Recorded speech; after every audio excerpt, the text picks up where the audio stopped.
നമസ്കാരം, എല്ലാവർക്കും ഹാബിറ്റസ് പീഡിയയുടെ അടുത്തൊരു വീഡിയോയിലേക്ക് സ്വാഗതം. അപ്പോൾ ഇന്നലെ നമ്മൾ ഫൈനൽ റിവിഷൻ്റെ ഫസ്റ്റ് പാർട്ട് അപ്ലോഡ് ചെയ്തിട്ടുണ്ടായിരുന്നു. ഹിസ്റ്ററി, ജോഗ്രഫി, IT ഒക്കെ അതിൽ കവർ ചെയ്തിട്ടുണ്ട്. ബാക്കി ക്വസ്റ്റ്യൻസ് ആണ് നമ്മൾ ഇന്നത്തെ വീഡിയോയിൽ കവർ ചെയ്യാൻ പോകുന്നത് കേട്ടോ. അപ്പോൾ ഇനി അധികം ദീർഘിപ്പിക്കുന്നില്ല, വേഗം ക്വസ്റ്റ്യൻസിലേക്ക് കടക്കാം. ഭരണഘടനയുടെ ആമുഖത്തിൽ വിട്ടുപോയ ഭാഗം എഴുതുക. ഭാരതത്തിലെ ജനങ്ങളായ നാം ഭാരതത്തെ ഒരു ഡാഷ് സോഷ്യലിസ്റ്റ് മതേതര ജനാധിപത്യ റിപ്പബ്ലിക്കായി പ്രഖ്യാപിക്കുന്നു. അപ്പോൾ എന്താണ് ഡാഷിന്റെ അവിടെ ഫില്ല് ചെയ്യേണ്ടത്? പരമാധികാരം അല്ലേ? ഓപ്ഷൻ എ പരമാധികാരാണ്, സോവറീനിറ്റി ആണ് വരുന്നത് കേട്ടോ.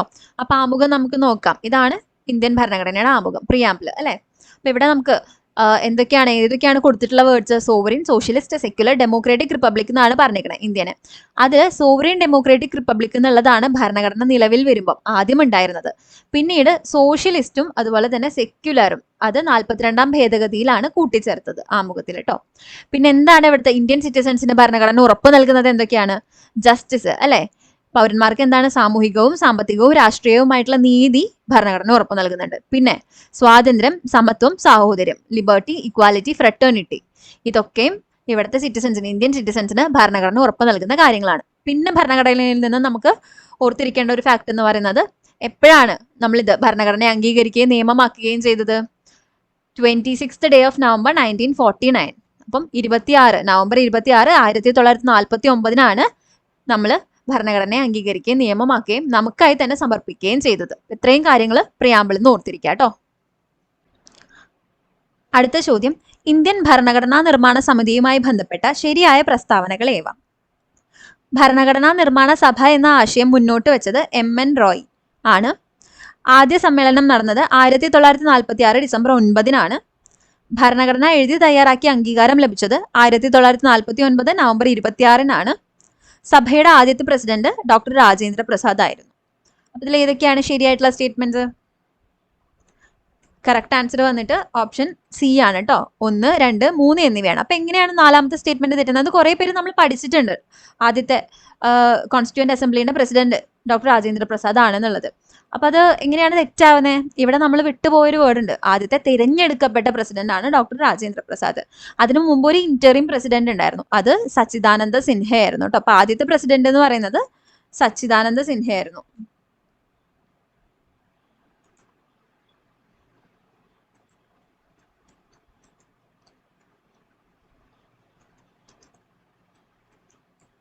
അപ്പൊ സച്ചിദാനന്ദ സിൻഹ ആയിരുന്നു ആദ്യത്തെ പ്രസിഡന്റ്. അതിനുശേഷം തെരഞ്ഞെടുക്കപ്പെട്ട പ്രസിഡന്റ് ആണ് ആര്? ഡോക്ടർ രാജേന്ദ്ര പ്രസാദ് കേട്ടോ. അപ്പൊ അത് ഓർത്തിരിക്കുക. ഇനി നമുക്ക് കോൺസ്റ്റിറ്റ്യൂവന്റ് അസംബ്ലിനെ സംബന്ധിച്ച് കുറച്ച് ഫാക്ട്സ് ഒന്ന് ചെക്ക് ചെയ്യാം. അപ്പൊ ഇതിൽ നോക്ക്, കോൺസ്റ്റിറ്റ്യൂവന്റ് അസംബ്ലി ഫോം ചെയ്തത് ആദ്യമായിട്ട് ഒഫീഷ്യലി ഫോം ചെയ്തത് ഡിസംബർ 6 1946 അവരുടെ ഫസ്റ്റ് മീറ്റിംഗ് എന്ന് പറയുന്നത് ഡിസംബർ 9 ന്യൂഡൽഹിയിലെ സെൻട്രൽ ഹാളിൽ വെച്ചിട്ടായിരുന്നു. അതിനുശേഷം ഡിസംബർ 11 1946 രാജേന്ദ്ര പ്രസാദിനെ ഇലക്ട് ചെയ്യുന്നത്. അതുപോലെ BN റാവു കോൺസ്റ്റിറ്റ്യൂഷണൽ അഡ്വൈസർ ആയിരുന്നു. കോൺസ്റ്റിറ്റ്യൂഷണൽ അഡ്വൈസർ ആയിരുന്നു BN റാവു ആയിരുന്നു കേട്ടോ. അപ്പൊ അതുവരെ ഇന്ററിം പ്രസിഡന്റ് ആയിട്ട് സച്ചിദാനന്ദ സിൻഹ ആയിരുന്നു ഉണ്ടായിരുന്നത്.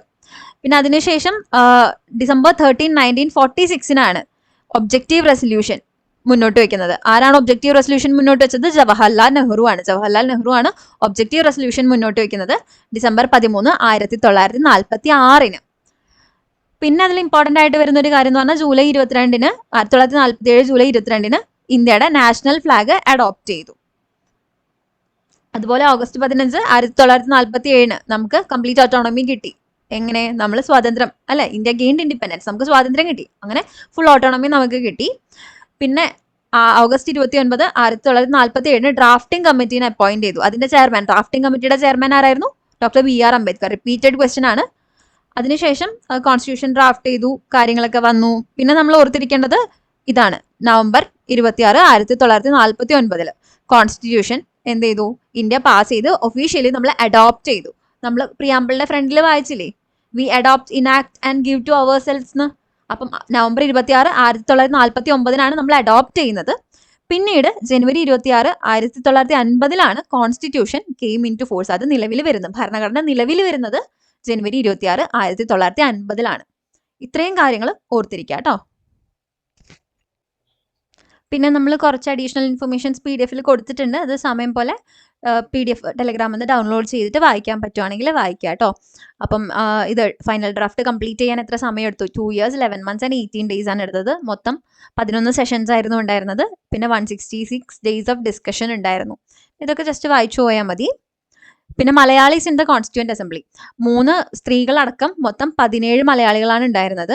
പനംപള്ളി ഗോവിന്ദമേനോൻ, ഡോക്ടർ ജോൺ മത്തായി, പട്ടം Thanu Pillai, PS നടരാജപിള്ളൈ, K Muhammad, R Shankar, PT Chacko, Annie Mascarene, അതുപോലെ തന്നെ Ammu Swaminathan, Dakshayani Velayudhan, P Kunhiraman, AK Menon, K Madhava Menon, Kadhe മില്ലത്ത് മുഹമ്മദ് ഇസ്മായിൽ സാഹിബ്, B പോക്കർ സാഹിബ് ബഹദൂർ, KTM അഹമ്മദ് ഇബ്രാഹിം, അബ്ദുൾ സത്താർ ഹാജി. ഇത്രയും മലയാളികളാണ് കോൺസ്റ്റിറ്റ്യൂന്റ് അസംബ്ലിയിൽ അംഗമായിട്ടുണ്ടായിരുന്നത്. അതിൽ പ്രത്യേകിച്ചും ഈ 3 വനിതകളെയാണ് നമ്മൾ ഓർത്തിരിക്കേണ്ടത്. പലപ്പോഴും ചോദിച്ചിട്ടുള്ളത് അവരെ 3 പേരെയാണ് കേട്ടോ. അതുപോലെ മേജർ കമ്മിറ്റീസ് കൊടുത്തിട്ടുണ്ട്. ഇനി ആ സമയത്ത് 8 മേജർ കമ്മിറ്റീസ് ആണ് ഉണ്ടായിരുന്നത്. ഏതൊക്കെയാണ്? Drafting committee chairman BR Ambedkar ആയിരുന്നു. Union power committee Jawaharlal Nehru. Union constitutional committee Jawaharlal Nehru തന്നെയായിരുന്നു chairman. Provincial constitution committee Sardar Vallabhbhai Patel ആയിരുന്നു. Advisory committee on fundamental rights Vallabhbhai Patel തന്നെ. Rules of procedure committee Rajendra Prasad. Steering committee Rajendra Prasad. അതുപോലെ സ്റ്റേറ്റ്സ് കമ്മിറ്റി ജവഹർലാൽ നെഹ്റു. അപ്പോൾ ഇതിന്റെ പ്രൈമറി റെസ്പോൺസിബിലിറ്റിയും അതുപോലെ തന്നെ കുറച്ച് മൈനർ കമ്മിറ്റീസും കൂടെ ഉണ്ട്. അപ്പോൾ അതിവിടെ കൊടുത്തിട്ടുണ്ട്. അതൊന്ന് വായിച്ചു നോക്കുക കേട്ടോ. പിന്നെ ഡ്രാഫ്റ്റിംഗ് കമ്മിറ്റിയിലെ മെമ്പേഴ്സ് അതും അത്യാവശ്യം ഇമ്പോർട്ടൻ്റ് ആണല്ലേ, പലപ്പോഴും ചോദിച്ചിട്ടുണ്ട്. ഡ്രാഫ്റ്റിംഗ് കമ്മിറ്റി ചെയർമാൻ ആരാ? BR അംബേദ്കർ. അതുപോലെ ബാക്കിയുള്ള മെമ്പേഴ്സ് അല്ലടി കൃഷ്ണസ്വാമി അയ്യർ, N ഗോപാലസ്വാമി അയ്യങ്കാർ, KM മുൻഷി, സയ്യിദ് മുഹമ്മദ് സാദുള്ള, പിന്നെ BL മിത്തൽ ആയിരുന്നു ആദ്യം. അദ്ദേഹം റിസൈൻ ചെയ്തപ്പോൾ N മാധവറാവു വന്നു. TP ഗൈത്താൻ, അദ്ദേഹത്തിന്റെ മരണശേഷം TT കൃഷ്ണമാചാരി വന്നു. അപ്പോൾ ഇത്രയും പേരാണ് മെമ്പേഴ്സ് ആയിട്ടുണ്ടായിരുന്നത് കേട്ടോ. ഇനി അടുത്തത് മാച്ച് ദ ഫോളോയിങ് ആണ്. റിട്ടുകളാണ് ചോദിച്ചേക്കുന്നത് അല്ലേ. അപ്പം ഹേബിയസ് കോർപ്പസ് എന്താ? ടു ഹാവ് ദ ബോഡി, ഇപ്പൊ ശരീരം ഹാജരാക്കുക. മാൻഡമസ് എന്തായിരുന്നു? വി കമാൻഡ് അല്ലേ. നിങ്ങൾ ചെയ്യാത്ത നിങ്ങളുടെ ഡ്യൂട്ടി അല്ലെങ്കിൽ റെസ്പോൺസിബിലിറ്റി പ്രോപ്പറായിട്ട് ചെയ്യുന്നില്ലെങ്കിൽ വി കമാൻഡ്, അതാണ് മാൻഡമസ്. അപ്പൊ ഞങ്ങൾ ആജ്ഞാപിക്കുന്നു. ഇനി കോവാറുണ്ടോ? ബൈ വാട്ട് അതോറിറ്റി, എന്ത് അധികാരത്താൽ? പ്രൊഹിബിഷൻ റദ്ദാക്കുക. അപ്പൊ കറക്റ്റ് ആൻസർ ഏതാ വരുന്നത്? D ആണ്. 1B 2C 3A 4D. അപ്പൊ നമ്മൾ റിട്ടുകളെ പറ്റി പറയുകയാണെങ്കിൽ നമുക്ക് 5 ടൈപ്പ് ഓഫ് റിട്ടുകളാണുള്ളത് അല്ലെ. ആർക്കാണ് ഈ റിട്ട് പുറപ്പെടുവിക്കാനുള്ള, ഇത് ഇഷ്യൂ ചെയ്യാനുള്ള അതോറിറ്റി ഉള്ളത്? സുപ്രീം കോർട്ടിനും ഹൈക്കോർട്ടിനും. റിട്ട് പുറപ്പെടുവിക്കാനുള്ള സുപ്രീം കോർട്ടിന്റെ അധികാരം ആർട്ടിക്കിൾ 32-ലും അതുപോലെ ഹൈക്കോർട്ടിന്റെ അധികാരം ആർട്ടിക്കിൾ 22-ലും നിക്ഷിപ്തമാണ് അല്ലേ. ഇനി റിട്ടുകൾ നോക്കാം. Habeas corpus to have the body of, നമ്മൾ പറഞ്ഞു, protects personal liberty against illegal arbitrary detention. അപ്പം തടങ്കലിൽ, നിയമവിരുദ്ധമായിട്ട് തടങ്കലിൽ വെക്കുന്നതിന് അതിനെതിരെയായിട്ടാണ് ഈ ഒരു ഹേബിയസ് കോർപ്പസ് എന്ന് പറയുന്ന റിട്ട് ഇഷ്യൂ ചെയ്യാൻ പറ്റുക. ആർക്കെതിരെയാണ് ഇഷ്യൂ ചെയ്യാൻ പറ്റുക? Both public authorities and private individuals. Public അതോറിറ്റീസിനും പ്രൈവറ്റ് ഇൻഡിവിജ്വൽസിനും എഗെയിൻസ്റ്റ് നമുക്ക് ഹേബിയസ് കോർപ്പസ് ഇഷ്യൂ ചെയ്യാൻ പറ്റും. ഇനി മാൻഡമസ്, നേരത്തെ പറഞ്ഞില്ലേ, വി കമാൻഡ്. എന്താണ്? Commands a public official or body to perform a mandatory statutory duty they fail to do. അപ്പൊ എന്താ? അവർ ചെയ്യേണ്ട ഒരു റെസ്പോൺസിബിലിറ്റി, അവരുടെ ഡ്യൂട്ടി അവർ ചെയ്തില്ലെങ്കിൽ അല്ലെങ്കിൽ അത് ചെയ്യാൻ ഫെയിൽ ആയാൽ കമാൻഡ് ചെയ്യാം. ആർക്കൊക്കെ എതിരെ ഈ ഒരു റിട്ട് ഇഷ്യൂ ചെയ്യാം? Public officials, lower courts, corporations or the government. Private എൻറ്റിറ്റീസിനെതിരെ പറ്റില്ല. ഇനി പ്രൊഹിബിഷൻ ടു ഫോർബിഡ്, നിരോധിക്കുക അല്ലെ. Issued by higher court to a lower court to halt ongoing proceedings that exceed its jurisdiction. അപ്പൊ കീഴ്ക്കോടതികൾ അവരുടെ പരിധിക്ക് അപ്പുറത്തുള്ള ഒരു കാര്യത്തിൽ പ്രൊസീഡിങ്സ് ചെയ്യുന്നുണ്ട് അല്ലെങ്കിൽ അത് അവരുടെ ജുറിസ്ഡിക്ഷന് പുറത്തുള്ള കാര്യങ്ങളിലേക്ക് അവർ പോകുന്നുണ്ടെങ്കിൽ അത് പ്രൊഹിബിറ്റ് ചെയ്യാനുള്ളതാണ് കേട്ടോ. അപ്പൊ ഇത് ആർക്കൊക്കെ എഗെയിൻസ്റ്റ് ഇഷ്യൂ ചെയ്യാം? ജുഡീഷ്യൽ ആൻഡ് ക്വാസി ജുഡീഷ്യൽ അതോറിറ്റീസിനും അവർക്ക് എഗെയിൻസ്റ്റ് ആയിട്ടാണ് ഇത് ഇഷ്യൂ ചെയ്യാൻ പറ്റുക. അപ്പൊ അവരുടെ പരിധിക്ക് പുറത്തുള്ള കാര്യങ്ങളിലേക്ക് പോവാതിരിക്കാൻ വേണ്ടിയിട്ട്, അല്ലെങ്കിൽ അങ്ങനെ ചെയ്യുന്നുണ്ടെങ്കിൽ ഇത് നിങ്ങളുടെ പരിധിയിൽപ്പെട്ട കാര്യമല്ല, നിർത്തൂ എന്ന് പറഞ്ഞിട്ട് പ്രൊഹിബിഷൻ പറയാം. ഇനി certiorari to be certified, quashes an illegal order already passed by a lower court or tribunal due to lack of jurisdiction or error of law. ഇപ്പൊ നമ്മൾ നേരത്തെ പറഞ്ഞില്ലേ പ്രൊഹിബിഷൻ അവരുടെ പരിധിയിൽപ്പെട്ട കാര്യമല്ല, അപ്പൊ അവരോട് നിർത്താൻ പറഞ്ഞു. ഇനി സപ്പോസ് അങ്ങനെ പരിധിയിൽപ്പെടാത്ത ഒരു കാര്യത്തിന് അവരൊരു ഓർഡർ കൊടുത്തിട്ടുണ്ട് അല്ലെങ്കിൽ ഓൾറെഡി അവർ പാസ് ചെയ്തു, എന്തെങ്കിലും വേർഡിക്റ്റോ കാര്യങ്ങൾ പറഞ്ഞു എന്ന് വിചാരിക്കാം, അത് നമുക്ക് ക്വാഷ് ചെയ്യാം. അത് എന്താ പറയാ, നിലനിൽക്കില്ല എന്ന് പറയാം. അപ്പം അത് സർട്ടിഫൈഡ് അല്ല, അതാണ് സെർഷ്യൂററിയിൽ പറയുന്നത്. അതിപ്പം ജുഡീഷ്യൽ ബോഡി അല്ലെങ്കിൽ ട്രിബ്യൂണൽ ആയിക്കോട്ടെ, അവരവരുടെ നിയമത്തിൽ എന്തെങ്കിലും പിഴവ് കാരണോ അല്ലെങ്കിൽ ഇവരുടെ ജുറിസ്ഡിക്ഷനിൽ പെടാത്തതാണെങ്കിലോ ആണെങ്കിൽ പോലും അതിനവർക്ക് എന്ത് പറയാം? ടു ബി സർട്ടിഫൈഡ് അല്ല എന്നുള്ള കാര്യം പറയാം. അപ്പം അതുകൊണ്ട് അത് സർട്ടിഫൈ ചെയ്യാൻ എങ്ങോട്ട് കൊടുക്കണം? ഹയർ കോർട്ടുകൾ തന്നെ സർട്ടിഫൈ ചെയ്ത് തരണം. അപ്പം അത് ആർക്കൊക്കെ എഗെയിൻസ്റ്റ് ഇഷ്യൂ ചെയ്യാൻ പറ്റുക? Judicial, quasi judicial and administrative അതോറിറ്റീസിന് അഗെയിൻസ്റ്റ് ആണ് ഇത് ഇഷ്യൂ ചെയ്യാൻ പറ്റുക. ഇനി quo warranto by what authority prevents illegal usurpation of a public office by a person not entitled to it. അപ്പം അവിടെ അധികാരമില്ലാത്ത അല്ലെങ്കിൽ അതിന്റെ ചുമതല ഇല്ലാത്ത ഒരാൾ ഒരു പെർട്ടിക്കുലർ പബ്ലിക് ഓഫീസ് അല്ലെങ്കിൽ ഒരു പെർട്ടിക്കുലർ അധികാരം അയാൾ കൈയാളുന്നുണ്ടെങ്കിൽ നിങ്ങൾക്ക് അതിനുള്ള അധികാരം ഇല്ല, എന്ത് അധികാരത്തിലാണ് നിങ്ങളിത് ചെയ്യുന്നതെന്ന് ചോദിക്കാൻ പറ്റില്ലേ? ആ ഒരു റിട്ടാണ് quo warranto by what authority. അപ്പൊ അത് ആർക്കൊക്കെ അഗെയിൻസ്റ്റ് ഇഷ്യൂ ചെയ്യാൻ പറ്റും? Public officers created by statute or constitution. Constitutional അല്ലെങ്കിൽ സ്റ്റാറ്റ്യൂട്ടറി ആയിട്ടോ ഭരണഘടനാപരമായിട്ടോ നിയമപരമായിട്ടോ നിലവിൽ നിൽക്കുന്ന ഏതൊരു പബ്ലിക് ഓഫീസിനും അവിടുത്തെ റോള് അല്ലെങ്കിൽ അവിടെ ഇങ്ങനെ ഒരു കാര്യം നടന്നാൽ അതിനെ പ്രിവെന്റ് ചെയ്യാൻ കോ വാറണ്ട് ഇഷ്യൂ ചെയ്യാൻ പറ്റും. പക്ഷെ മിനിസ്റ്ററിയൽ അല്ലെങ്കിൽ പ്രൈവറ്റ് ഓഫീസസിന് അഗെയിൻസ്റ്റ് ഇത് പറ്റില്ല. അപ്പം 5 ടൈപ്പ് ഓഫ് റിട്ടുകൾ സെറ്റ് അല്ലേ? ഇന്ത്യൻ മൗലിക കടമകൾ ഉൾപ്പെടുത്താൻ ശുപാർശ ചെയ്ത കമ്മിറ്റി ഏതാണ്? ഏതാണ് കറക്റ്റ് ആൻസർ വരുന്നത്? ഫണ്ടമെന്റൽ ഡ്യൂട്ടീസ് അത് ഉൾപ്പെടുത്താൻ ശുപാർശ ചെയ്തത് സ്വരൺ സിംഗ് കമ്മിറ്റിയാണ് കേട്ടോ, സ്വരൺ സിംഗ് കമ്മിറ്റി. അപ്പം നമുക്ക് ഇതിന്റെ കുറച്ച് ഡീറ്റെയിൽസ് നോക്കാം. ശരിക്കും അപ്പോൾ ഈ ഫണ്ടമെന്റൽ ഡ്യൂട്ടീസ് എന്ന് പറയുന്നത് കോൺസ്റ്റിറ്റ്യൂഷൻ നിലവിൽ വരുമ്പം ഭരണഘടനയിൽ ഉണ്ടായിരുന്നില്ല, നമ്മൾ പിന്നീട് 42ാം അമെന്റ്മെന്റിൽ കൂട്ടിച്ചേർത്തതാണ്. എവിടെ നിന്നാണ് നമ്മൾ ഈ ഫണ്ടമെന്റൽ ഡ്യൂട്ടീസ് എന്നുള്ള ഐഡിയ ബോറോ ചെയ്തത്? USSR കോൺസ്റ്റിറ്റ്യൂഷനിൽ നിന്നാണ് കേട്ടോ ബോറോ ചെയ്തിട്ടുള്ളത്. പിന്നെ സ്വരൺ സിംഗ് കമ്മിറ്റി 1976 അപ്പോയിന്റ് ചെയ്ത സ്വരൺ സിംഗ് കമ്മിറ്റിയാണ് ഫണ്ടമെന്റൽ ഡ്യൂട്ടീസ് അതിൽ ചേർക്കാനുള്ള റെക്കമെൻഡേഷൻസ് കൊടുക്കുന്നത്. അപ്പം 8 ഡ്യൂട്ടീസ് ഇൻക്ലൂഡ് ചെയ്യണമെന്നാണ് അവർ കൊടുത്ത റെക്കമെൻഡേഷനിൽ ഉണ്ടായിരുന്നത്. പക്ഷെ നമ്മൾ 42nd അമെന്റ്മെന്റ് ആക്ട് വഴി 10 ഫണ്ടമെന്റൽ ഡ്യൂട്ടീസ് ആണ് ആഡ് ചെയ്തത്. ആൻഡ് എവിടെയാണ് ഇത് നമ്മൾ ഇൻസ്റ്റാൾ ചെയ്തത്? കോൺസ്റ്റിറ്റ്യൂഷന്റെ പാർട്ട് 4A ആർട്ടിക്കിൾ 51A എന്ന് പറഞ്ഞിട്ടാണ് നമ്മൾ ഇതിനെ ആഡ് ചെയ്തത് കേട്ടോ. അപ്പൊ പാർട്ട് 4A കോൺസ്റ്റിറ്റ്യൂഷന്റെ part 4A fundamental duties. Fundamental rights ഏത് പാർട്ടിലാണ്? പാർട്ട് 3 അല്ലേ? അപ്പൊ കോൺസ്റ്റിറ്റ്യൂഷന്റെ part 3 fundamental rights, fundamental duties part 4A article 51A. ഇനി ഇത് നിലവിൽ വരുമ്പം 10 ഫണ്ടമെന്റൽ ഡ്യൂട്ടി ഉണ്ടായിരുന്നുള്ളൂ. 11ാമത്തെ ഒരു ഫണ്ടമെന്റൽ ഡ്യൂട്ടി പിന്നീടാണ് ആഡ് ചെയ്യുന്നത് 86ാമത്തെ ഭേദഗതിയിൽ. 86th അമെന്റ്മെന്റ് ആക്ടിൽ 2000 നമ്മൾ 11th ഫണ്ടമെന്റൽ ഡ്യൂട്ടി ആഡ് ചെയ്യുന്നത്. 11th ഫണ്ടമെന്റൽ ഡ്യൂട്ടിയിലൂടെ എന്താണ് പറഞ്ഞത്? 6 വയസ്സിനും 14 വയസ്സിനും ഇടയിലുള്ള കുട്ടികൾക്ക് വിദ്യാഭ്യാസം കൊടുക്കേണ്ടത് പാരന്റ്സിന്റെയും ഗാർഡിയൻസിന്റെ റെസ്പോൺസിബിലിറ്റി ആണ്. അതൊരു ഫണ്ടമെന്റൽ ഡ്യൂട്ടി ആയിട്ട് നമ്മൾ ആഡ് ചെയ്തു. അപ്പം മൊത്തം ഇപ്പൊ 11 ഫണ്ടമെന്റൽ ഡ്യൂട്ടീസ് ഉണ്ട്. അത് ഏതൊക്കെയാണെന്ന് ഇവിടെ കൊടുത്തിട്ടുണ്ട്, നമ്മൾ പഠിച്ചിട്ടുണ്ടാവണം. അതിലൊന്ന് വേഗം വേഗം ഓടിച്ചു പോകട്ടെ. ഫസ്റ്റ് വൺ എന്താ? അബൈഡ് ബൈ ദ കോൺസ്റ്റിറ്റ്യൂഷൻ, അതുപോലെ നാഷണൽ ഐഡിയൽസ് ഒക്കെ റെസ്പെക്ട് ചെയ്യുക. പിന്നെ cherish and follow the noble ideals that inspire the nation struggle for freedom. പിന്നെ uphold and protect sovereignty, unity and integrity of India. ഇന്ത്യയുടെ പരമാധികാരം, ഐക്യം, അഖണ്ഡതയൊക്കെ അപ്ഹോൾഡ് ചെയ്യാനും പ്രൊട്ടക്ട് ചെയ്യാനും ചെയ്യാം. Defend the country and render national service when called upon to do so. Promote harmony and spirit of common brotherhood. അതുപോലെ തന്നെ renounce practices derogatory to the dignity of woman. അതായത് സ്ത്രീകളുടെ അന്തസ്സിന് ചേർന്നതല്ലാത്ത പ്രാക്ടീസസ് ഒക്കെ renounce ചെയ്യുക, അതൊക്കെ ഒഴിവാക്കണം എന്നുള്ളതാണ് പറഞ്ഞിട്ടുള്ളത്. ഇത് മുമ്പ് ചോദിച്ചിട്ടുണ്ട് കേട്ടോ, ഈ ഒരു പോയിന്റ് തന്നിട്ട് ഇത് എവിടെയാണ് കോൺസ്റ്റിറ്റ്യൂഷനിലെ ഫണ്ടമെന്റൽ ഡ്യൂട്ടിയിൽ എത്രാമത്തെ ആണെന്നൊക്കെ ചോദിച്ചിട്ടുണ്ട്. അപ്പോൾ 5th ഫണ്ടമെന്റൽ ഡ്യൂട്ടി ആണ്, അല്ലെങ്കിൽ ഫണ്ടമെന്റൽ ഡ്യൂട്ടിയിൽ ഉൾപ്പെടുന്നതാണ് നമുക്കറിയാം. ഇനി അതുപോലെ value and preserve the rich heritage of country, protect and improve natural environment, develop scientific temper, humanism and spirit of inquiry and reform, safe guard public property, പൊതുമുതൽ സംരക്ഷിക്കാം. Strive towards excellence in all spheres of individual and collective activity. എന്തിനു വേണ്ടിയിട്ട്? നേഷന്റെ അച്ചീവ്മെന്റിന് വേണ്ടിയിട്ട്, നേഷന്റെ ഉന്നതിക്ക് വേണ്ടിയിട്ട് നമ്മൾ individual and collective എക്സലൻസിന് വേണ്ടി strive ചെയ്യണം. അതുപോലെ provide opportunities for education to one's child or ward between the age of 6 and 14. 6നും 14നും വയസ്സിന് ഇടയിലുള്ള കുട്ടികൾക്ക് ഓപ്പർച്യൂണിറ്റി ഫോർ എഡ്യൂക്കേഷൻ പ്രൊവൈഡ് ചെയ്യണം. ഇത്രയാണ് ഫണ്ടമെന്റൽ ഡ്യൂട്ടീസ് കേട്ടോ. ഇന്ത്യൻ ഭരണഘടനയിൽ അനുച്ഛേദം 20 ഉൾപ്പെടാത്ത വസ്തുത. നിയമലംഘനത്തിനല്ലാതെ ഒരാളെയും ശിക്ഷിക്കരുത്. നിയമ നടപടിക്രമങ്ങളിലൂടെ അല്ലാതെ ഒരാളുടെ ജീവനും സ്വാതന്ത്ര്യവും ഹനിക്കരുത്. നിയമത്തിൽ പറയുന്നതിനേക്കാൾ വലിയ ശിക്ഷ നൽകരുത്. ഒരു നിയമലംഘനത്തിന് 1-ൽ കൂടുതൽ തവണ ശിക്ഷിക്കരുത്. അപ്പൊ ഇതിൽ ആർട്ടിക്കിൾ 20 ഉൾപ്പെടാത്തത് ഏതാണ്? ഓപ്ഷൻ ബി ആണ് അല്ലെ. ഒരാളുടെ ജീവനും സ്വാതന്ത്ര്യവും ഹനിക്കരുതെന്ന് പറയുന്നത് ഏതിലാണ്? ആർട്ടിക്കിൾ 21 വരുന്നത്. ആൻഡ് ഈ ആർട്ടിക്കിൾ 20, 21 ഒക്കെ എവിടെയാണ് വരുന്നത്? ഫണ്ടമെന്റൽ റൈറ്റ്സിലാണ് വരുന്നത്.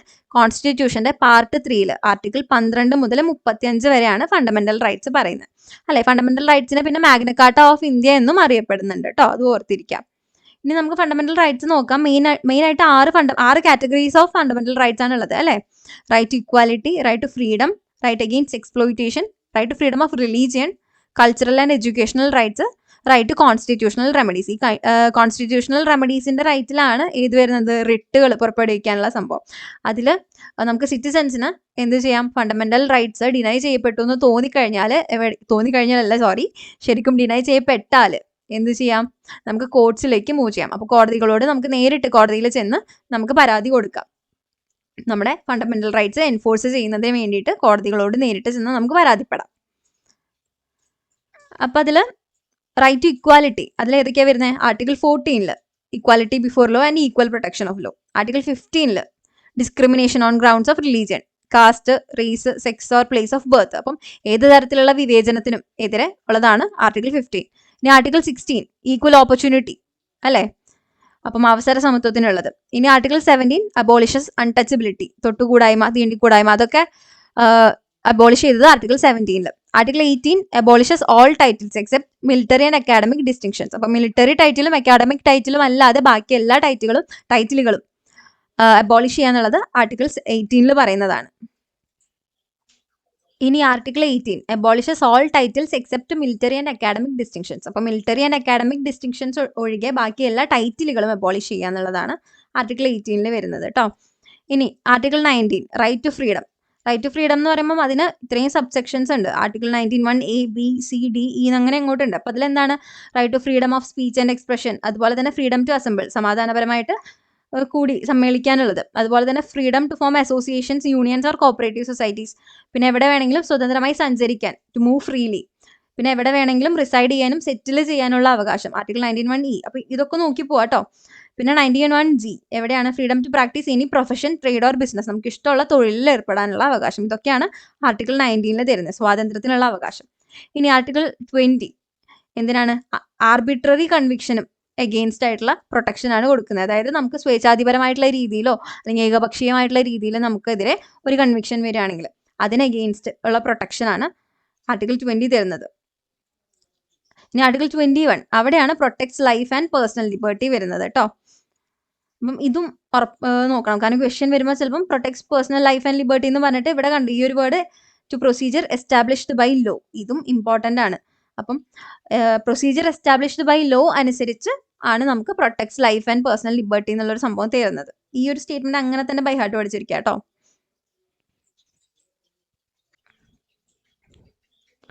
ഇനി article 21 protects life and personal liberty except according to procedure established by law അല്ലേ.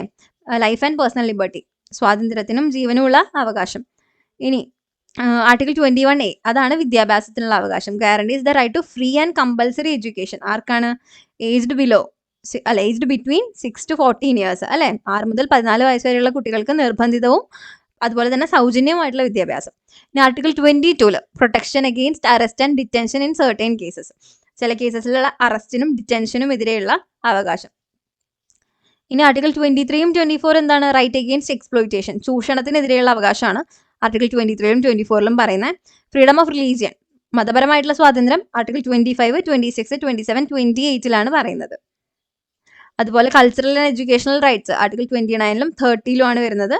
കോൺസ്റ്റിറ്റ്യൂഷണൽ റെമഡീസ് 32 to 35 വരുന്നുണ്ട്. അതിൽ തന്നെ എന്താണ്? ഈ police forces, paramilitary forces, intelligence ഏജൻസീസിന്റെ മുകളിലൊക്കെയുള്ള അവരുടെ ഫണ്ടമെന്റൽ റൈറ്റ്സിനെ മോഡിഫൈ ചെയ്യാനും റെസ്ട്രിക്ട് ചെയ്യാനും പാർലമെന്റിന് അധികാരം കൊടുക്കുന്നതാണ് ആർട്ടിക്കിൾ 33. അതുപോലെ തന്നെ മാർഷ്യൽ ലോയിലുള്ള ഫണ്ടമെന്റൽ റൈറ്റ്സിന്റെ മുകളിൽ വരുന്ന റെസ്ട്രിക്ഷൻസിന്റെ കാര്യങ്ങളെ പറ്റി പറയുന്നതാണ് 34 വരുന്നത്. അപ്പം ഇതൊക്കെയാണ് മേജർലി ചോദിക്കാറുള്ള ഏരിയാസ്. ഇനി അതുപോലെ തന്നെ ഫോറിനേഴ്സിനും ഇന്ത്യൻ സിറ്റിസൺസിനും അവൈലബിൾ ആയിട്ടുള്ള ലോസ് റൈറ്റ്സ് ഏതാന്ന് ചോദിക്കാറുണ്ട്. അതും കൂടെ നമുക്കൊന്ന് നോക്കാം. അപ്പൊ ഇതിൽ ഇന്ത്യൻ സിറ്റിസൺസിന് മാത്രം കിട്ടുന്നതാണ് ആർട്ടിക്കിൾ 15 16 19 29 30. ഓക്കെ, അപ്പം അത് ഓർത്തിരിക്കുക കേട്ടോ. 15 16 19 29 30 സിറ്റിസൺസിന് മാത്രമേ ഉള്ളൂ. ഇനി സിറ്റിസൺസിനും ഫോറിനേഴ്സിനും ലഭിക്കുന്നത് ഏതൊക്കെയാണ്? ആർട്ടിക്കിൾ 14 ഇക്വാലിറ്റി ബിഫോർ ലോ, അതുപോലെ article 20 21A, article 22 23 and 24 25 28 religious freedom exploitation, അതൊക്കെ നോക്കുക കേട്ടോ. അപ്പോൾ ഇതൊക്കെയാണ് സിറ്റിസൺസിനും ഫോറിനേഴ്സിനും രണ്ടുപേർക്കും കിട്ടുന്നത്. ഫോറിനേഴ്സിന് ഇല്ലാതെ സിറ്റിസൺസിന് മാത്രം കിട്ടുന്നതാണ് ഏത്? 15 16 19 29 30. അപ്പോൾ ഏതൊക്കെയാണെന്നൊന്ന് വായിച്ചു പോവാം. ഇനി ടൈപ്സ് ഓഫ് എമർജൻസി, അതും അത്യാവശ്യം ഇമ്പോർട്ടൻ്റ് ആയിട്ടുള്ള ഒരു ഏരിയ ആണ്, അതും കൂടെ നോക്കാം. 3 ടൈപ്പാണുള്ളത് അല്ലേ. നാഷണൽ എമർജൻസി ആർട്ടിക്കിൾ 352, ഇനി president's rule state emergency article 356, financial emergency article 360. അപ്പോൾ ഇതിൽ നാഷണൽ എമർജൻസി എന്ത് ഗ്രൗണ്ട്സിലാണ് ഡിക്ലെയർ ചെയ്യുക? വാർ, എക്സ്റ്റേണൽ അഗ്രഷൻ അല്ലെങ്കിൽ ആംഡ് റിബല്യൻ. അപ്പം ആദ്യം ഇത് ആംഡ് റിബല്യന് പകരം എന്തായിരുന്നു, ഇന്റേണൽ ഡിസ്റ്റർബൻസ് ആയിരുന്നു. അത് മാറ്റി ആംഡ് റിബല്യൻ എന്നാക്കിയത് പിന്നീട് 44ാമത്തെ ഭേദഗതിയിലാണ് കേട്ടോ. അപ്പൊ അതിൽ ആദ്യം നാഷണൽ എമർജൻസി ഇതുവരെ ഇന്ത്യയിൽ 3 തവണയാണ് നമ്മൾ ഡിക്ലെയർ ചെയ്തിട്ടുള്ളത്. 1962 ഇൻഡോ ചൈനീസ് വാറിന്റെ ബേസിസിൽ, അതുപോലെ തന്നെ 1971 ഇൻഡോ പാക് വാർ, ഇന്ത്യ പാക് യുദ്ധത്തിന്റെ ബേസിസിൽ, പിന്നെ 1975 ഇന്ദിരാഗാന്ധി എന്താണ്, ഇന്ത്യയിൽ ഇന്റേണൽ ഡിസ്റ്റർബൻസ് ഉണ്ട് എന്നുള്ള പേരിലാണ് 1975 അത് ഡിക്ലെയർ ചെയ്യുന്നത് കേട്ടോ. അപ്പോൾ 3 തവണയാണ് നാഷണൽ എമർജൻസി ഡിക്ലെയർ ചെയ്തിട്ടുള്ളത്. പ്രസിഡൻസ് റൂൾ ആദ്യമായിട്ട് വരുന്നത് 1951 പഞ്ചാബിലാണ് ഫസ്റ്റ് ടൈമായിട്ട് ഡിക്ലെയർ ചെയ്യുന്നത്. പിന്നെ ഫിനാൻഷ്യൽ എമർജൻസി ഇതുവരെ ഇന്ത്യയിൽ ഡിക്ലെയർ ചെയ്തിട്ടില്ല. അപ്പൊ ഇത്രയും കാര്യങ്ങൾ ജസ്റ്റ് ബേസിക് ആയിട്ട് ഓർത്തിരിക്കുക. ഇതിന്റെ അപ്പുറത്തേക്കും ചോദിക്കാം, ഡിഗ്രി ലെവൽ ആയതുകൊണ്ട് ഇതിൽ കടന്നും ചോദ്യം വരാൻ സാധ്യതയുണ്ട് കേട്ടോ. താഴെ പറയുന്നതിൽ തെറ്റായ വസ്തുതകൾ ഏതെല്ലാമാണ്? ലോക്സഭയുടെ കാലാവധി 6 വർഷത്തിൽ നിന്ന് 5 വർഷമാക്കി മാറ്റിയത് 42ാം ഭരണഘടനാ ഭേദഗതിയിലൂടെയാണ്. 44ാം ഭരണഘടനാ ഭേദഗതിയിലൂടെ സ്വത്തവകാശം മൗലിക അവകാശം അല്ലാതാക്കി തീർത്തു. 42ാം ഭരണഘടനാ ഭേദഗതിയിലൂടെ മൗലിക കടമകൾ കൂട്ടിച്ചേർത്തു. 42ാം ഭരണഘടനാ ഭേദഗതി ചെറു ഭരണഘടന എന്ന പേരിൽ അറിയപ്പെടുന്നു. അപ്പൊ ഇതിൽ ഏതാണ് തെറ്റായിട്ടുള്ളത്? ഓപ്ഷൻ ബി ആണ് അല്ലെ ഉത്തരം വരുന്നത്, 1 മാത്രം. അപ്പൊ അവിടെ 44ാം ഭരണഘടനാ ഭേദഗതിയാണ് ഉത്തരം വരേണ്ടത് കേട്ടോ. 42ാം ഭരണഘടനാ ഭേദഗതിയിൽ ശരിക്കും എന്താന്ന് വെച്ചാൽ ആദ്യം 5 വർഷമായിരുന്നു ലോക്സഭയുടെ കാലാവധി, അതിനെ 6 ആക്കി കൂട്ടിയത് 42ാം ഭേദഗതിയാണ്. ഇവിടെ വന്നിരിക്കുന്നത് എന്താ, 6ൽ നിന്ന് 5 ആക്കി മാറ്റി. അത് വീണ്ടും 44ാം ഭേദഗതിയിലാണ് ഇത് കുറയ്ക്കുന്നത്. അപ്പം ആദ്യം 5 വർഷമായിരുന്നു, 42ാം ഭേദഗതിയിൽ അതിനെ 6 ആക്കി കൂട്ടി, ആ 6 ആക്കി ഉയർത്തിയതിനെ പിന്നെ വീണ്ടും തിരിച്ച് 5 ആക്കി മാറ്റുന്നത് 44ാം ഭേദഗതിയിലാണ്. ഇവിടെ 44 വരുന്നത് കേട്ടോ. ഇനി നമുക്ക് പ്രധാനപ്പെട്ട ഭരണഘടനാ ഭേദഗതികൾ കൂടെ ഒന്ന് നോക്കാം. ഇവിടെ പ്രത്യേകിച്ച് എടുത്ത് പറയാനുള്ളത് 42nd അമെന്റ്മെന്റിനെയാണ് മിനി കോൺസ്റ്റിറ്റ്യൂഷൻ എന്ന് അറിയപ്പെടുന്നു. ആമുഖത്തിൽ സോഷ്യലിസ്റ്റ്, സെക്യുലർ, ഇന്റഗ്രിറ്റി തുടങ്ങിയ വാക്കുകൾ കൂട്ടിച്ചേർത്തു. അതുപോലെ ഫണ്ടമെന്റൽ ഡ്യൂട്ടീസ് ആഡ് ചെയ്തു. ഇതൊക്കെ 42nd അമെന്റ്മെന്റിലാണ് നടത്തിയിട്ടുള്ളത്. പിന്നെ ഇനി 44th അമെന്റ്മെന്റ് ഈ പറഞ്ഞ പോലെ റൈറ്റ് ടു പ്രോപ്പർട്ടീനെ ഒരു ഫണ്ടമെന്റൽ റൈറ്റ് അല്ലാതാക്കി മാറ്റി അല്ലെ. ഇനി 52nd amendment anti defection law, കൂറുമാറ്റ നിരോധന നിയമം. അതുപോലെ 61st അമെന്റ്മെന്റിലാണ് വോട്ടിംഗ് ഏജ് 21ൽ നിന്ന് 18 ആക്കി കുറയ്ക്കുന്നത്. പിന്നെ പ്രധാനപ്പെട്ടത് 73rd and 74th ആണ്, പഞ്ചായത്തി രാജും മുനിസിപ്പാലിറ്റീസും കൊണ്ടുവരുന്നത് 73rd and 74th അമെന്റ്മെന്റിലാണ്. പിന്നെ 86th amendment free and compulsory education fundamental right ആക്കി ആർട്ടിക്കിൾ 21 ഇൻസ്റ്റാൾ ചെയ്തു. വർഷം കൂടെ നോക്കണേ, 2002. പിന്നെ 91st അമെന്റ്മെന്റ് 91ാമത്തെ അമെന്റ്മെന്റിൽ എന്താണ് പറഞ്ഞത്, limited the council of ministers to 15% of the house strength. അതായത് ഇപ്പം നമ്മുടെ ഒരു നിയമസഭ എടുക്കുകയാണെങ്കിൽ അവിടെ 100 മെമ്പേഴ്സ് ഉണ്ടെന്ന് വിചാരിക്കാം. 100 MLA-മാരുണ്ടെങ്കിൽ 15 പേരാണ് ആരാവാൻ പാടുള്ളൂ, മന്ത്രിമാരാവാൻ പാടുള്ളൂ. അപ്പൊ എത്ര MLA-മാരുണ്ട് അല്ലെങ്കിൽ എത്ര മെമ്പേഴ്സ് ഉണ്ട് ആ ഒരു ഹൗസിൽ, അതിപ്പം രാജ്യസഭ ആയിക്കോട്ടെ ഏത് ഇതായിക്കോട്ടെ, അവിടുത്തെ മന്ത്രിമാരുടെ എണ്ണം എന്ന് പറയുന്നത് മെമ്പേഴ്സിന്റെ 15% കൂടരുത്. അങ്ങനെയുള്ള നിയമം കൊണ്ടുവന്നു. അപ്പൊ അതാണ് 91st അമെന്റ്മെന്റിൽ കൊണ്ടുവന്നത്. പിന്നെ പ്രധാനപ്പെട്ടത് 101ാം അമെന്റ്മെന്റ് GST കൊണ്ടുവന്നു അല്ലെ. GST കൊണ്ടുവന്നത് 101st അമെന്റ്മെന്റിലാണ്. 102ാമത് ഭേദഗതിയിൽ എന്താണ്, NCBC national commission for backward ക്ലാസസിന് കോൺസ്റ്റിറ്റ്യൂഷണൽ ഭരണഘടന പദവി കൊടുത്തു, കോൺസ്റ്റിറ്റ്യൂഷണൽ സ്റ്റാറ്റസ് കൊടുത്തു. പിന്നെ 103rd അമെന്റ്മെന്റ് 2019 EWS സംവരണം അല്ലെ, എക്കണോമിക്കലി വീക്കർ സെക്ഷന് 10% സംവരണം കൊടുത്തു. ഇനി 104th അമെന്റ്മെന്റിൽ SC/STന്റെ റിസർവേഷൻ എക്സ്റ്റെൻഡ് ചെയ്തു, ആംഗ്ലോ ഇന്ത്യൻ റിസർവേഷൻ നിർത്തലാക്കി. ഇനി 105th 105ാമത് അമെന്റ്മെന്റിൽ എന്ത് ചെയ്തു, OBC ക്ലാസസിനെ റെക്കഗ്നൈസ് ചെയ്യാനുള്ള പവർ സ്റ്റേറ്റ് ഗവൺമെന്റിനും കൂടെ കൊടുത്തു. അപ്പം ഈ SCBCയിലേക്ക് എൻലിസ്റ്റ് ചെയ്യാൻ, ഇവരെ ലിസ്റ്റ് ചെയ്യാനും ഐഡന്റിഫൈ ചെയ്ത് ലിസ്റ്റ് ചെയ്യാൻ, അതർ ബാക്ക്വേർഡ് ക്ലാസസിനെ ഐഡന്റിഫൈ ചെയ്ത് ലിസ്റ്റ് ചെയ്യാനുള്ള അധികാരം സ്റ്റേറ്റ് ഗവൺമെന്റിന് കൂടെ കൊടുത്തു. ഇനി 106ാമത് ഏറ്റവും അവസാനത്തെ ഭേദഗതി, അതിലാണ് 33% റിസർവേഷൻ ഫോർ വുമൺ വരുന്നത്, നാരി ശക്തി വന്ദൻ അധിനിയം. അപ്പം ഇതെല്ലാം കൂടെ ഓർത്തിരിക്കുക കേട്ടോ. ഇതാണ് പ്രധാനപ്പെട്ട ഭേദഗതികൾ. അടുത്ത ചോദ്യം, ഇന്ത്യൻ ഭരണഘടനയിലെ മൗലിക കടമകളുമായി ബന്ധപ്പെട്ട തെറ്റായ വസ്തുതകൾ ഏതെല്ലാം? അപ്പൊ ഫണ്ടമെന്റൽ ഡ്യൂട്ടീസ് നമ്മൾ നേരത്തെ ഓൾറെഡി ഡിസ്കസ് ചെയ്തതാണ് അല്ലേ. മൗലിക കടമകൾ സോവിയറ്റ് യൂണിയനിലെ ഭരണഘടനയിൽ നിന്നും മാതൃകയാക്കി സ്വീകരിച്ചതാണ്. ഇന്ത്യൻ ഭരണഘടനയിൽ ഇപ്പോൾ 10 മൗലിക കടമകളാണുള്ളത്. മൗലിക കടമകളിൽ തുല്യമായ ജോലിക്ക് പുരുഷന്മാർക്കും സ്ത്രീകൾക്കും തുല്യവേതനം ഉറപ്പു നൽകുന്നു. മൗലിക കടമകൾ അനുച്ഛേദം 51A ഉൾപ്പെടുത്തിയിരിക്കുന്നു. ഇതിൽ ഏതൊക്കെയാണ് നമ്മളോട് തെറ്റായതാ ചോദിച്ചിട്ടുള്ളത്? തെറ്റായത് ഏതൊക്കെയാണ്? 2ഉം 3ഉം മാത്രമാണ്. ഓപ്ഷൻ സി ആണ് ഉത്തരം വരുന്നത്. അപ്പൊ അതില് 10 മൗലിക കടമകളായിരുന്നു എപ്പോ അത് കൊണ്ടുവന്ന സമയത്ത്, 42ാം ഭേദഗതി പ്രകാരം അത് കൊണ്ടുവന്ന സമയത്ത്. പക്ഷെ ഇപ്പം 11 ഉണ്ട് അല്ലെ. 86ാം ഭേദഗതി പറഞ്ഞതാണ് ഇനി മൗലിക കടമകളിൽ തുല്യമായ ജോലിക്ക് തുല്യമായ വേതനം, അതെവിടെയാ പറയുന്നത്? മൗലിക കടമകളിൽ അല്ല, അല്ലെ? അത് DPSPയിലാണ്, നിർദ്ദേശക തത്വങ്ങളിലാണ് അത് പറയുന്നത് കേട്ടോ. അപ്പൊ നമ്മൾ DPSP നിർദ്ദേശക തത്വങ്ങൾ നോക്കുമ്പം അത് ആർട്ടിക്കിൾ 38 മുതൽ 51 വരെയാണ് വരുന്നത്. അതിനെ നമ്മൾ മൂന്നായിട്ട് തിരിച്ചിട്ടുണ്ട്. അതിന്റെ ഫിലോസഫി അല്ലെങ്കിൽ പ്രിൻസിപ്പിൾ അനുസരിച്ച് സോഷ്യലിസ്റ്റ്, ഗാന്ധിയൻ, അതുപോലെ ലിബറൽ പ്രിൻസിപ്പൽസിനെ ബേസ് ചെയ്തിട്ട് നമ്മൾ ഈ ഫിലോസഫി ഈ ഒരു DPSPനെ തരംതിരിച്ചിട്ടുണ്ട്. അപ്പൊ അതിൽ സോഷ്യലിസ്റ്റിൽ വരുന്നതാണ് ആർട്ടിക്കിൾ 38, അതുപോലെ 39 നമ്മൾ ഈ പറഞ്ഞ ഈക്വൽ പേ പറഞ്ഞില്ലേ, equal pay for equal work. പിന്നെ article 39A provide free legal aid to the poor, സാധാരണക്കാർക്ക് ഫ്രീ ലീഗൽ എയ്ഡ് കൊടുക്കുക. പിന്നെ article 41 secure the right to work, education and public assistance. Article 42 43, പിന്നെ ആർട്ടിക്കിൾ 43A. ഈ 43A പലതവണ ആയിട്ട് ചോദിച്ചിട്ടുണ്ട് കേട്ടോ. Secure workers participation in industry management. Industry മാനേജ്മെന്റിൽ ജോലിക്കാർക്കും കൂടെ അവരുടെ പാർട്ടിസിപ്പേഷനും കൂടെ എൻഷുർ ചെയ്യാന്നുള്ളത്. അപ്പൊ അതുപോലെ മെറ്റേണിറ്റി റിലീഫ് ഏത് ആർട്ടിക്കിളിലാണെന്ന് ചോദിക്കാം, ആർട്ടിക്കിൾ 42. അപ്പൊ ഇതൊക്കെ ഒന്ന് വായിച്ചു പോവാട്ടോ. ഇനി ഗാന്ധിയൻ പ്രിൻസിപ്പിൾസിനെ ബേസ് ചെയ്തിട്ട് ആർട്ടിക്കിൾ 40 വില്ലേജ് പഞ്ചായത്തുകൾ, സെൽഫ് ഗവൺമെന്റ് യൂണിറ്റ്സ്. പിന്നെ 43 cottage industries, 43B cooperative societies, 46 SC/ST weaker സെക്ഷൻസിനെ പ്രൊട്ടക്ട് ചെയ്യാന്നുള്ളത്, 47 മറ്റേ ആൽക്കഹോൾ കൺസംഷൻ അല്ലെങ്കിൽ ഇൻടോക്സിക്കേറ്റിംഗ് ഡ്രിങ്ക്സും ഡ്രഗ്സും അതിന്റെ കൺസംഷൻ പ്രൊഹിബിറ്റ് ചെയ്യാന്നുള്ളത്. പിന്നെ 48 കൗ സ്ലോട്ടർ നിരോധിക്കുക എന്നുള്ളതൊക്കെ പറയുന്നുണ്ട്. ഇനി ലിബറൽ ഇന്റലക്ച്വൽ പ്രിൻസിപ്പിൾസിനെ ബേസ് ചെയ്തിട്ടുള്ള DPSPയിലാണ് യൂണിഫോം സിവിൽ കോഡ് വരുന്നത്. ആർട്ടിക്കിൾ 44 ഇമ്പോർട്ടന്റ് ആണ്, യൂണിഫോം സിവിൽ കോഡ് വരുന്നുണ്ട്. പിന്നെ provide early childhood care and education up to age of 6, article 45 ഇതും ഇമ്പോർട്ടന്റ് ആണ്. പിന്നെ 48A ഇത് പറയുന്നത് protection of environment, forest and wildlife വരുന്നത്.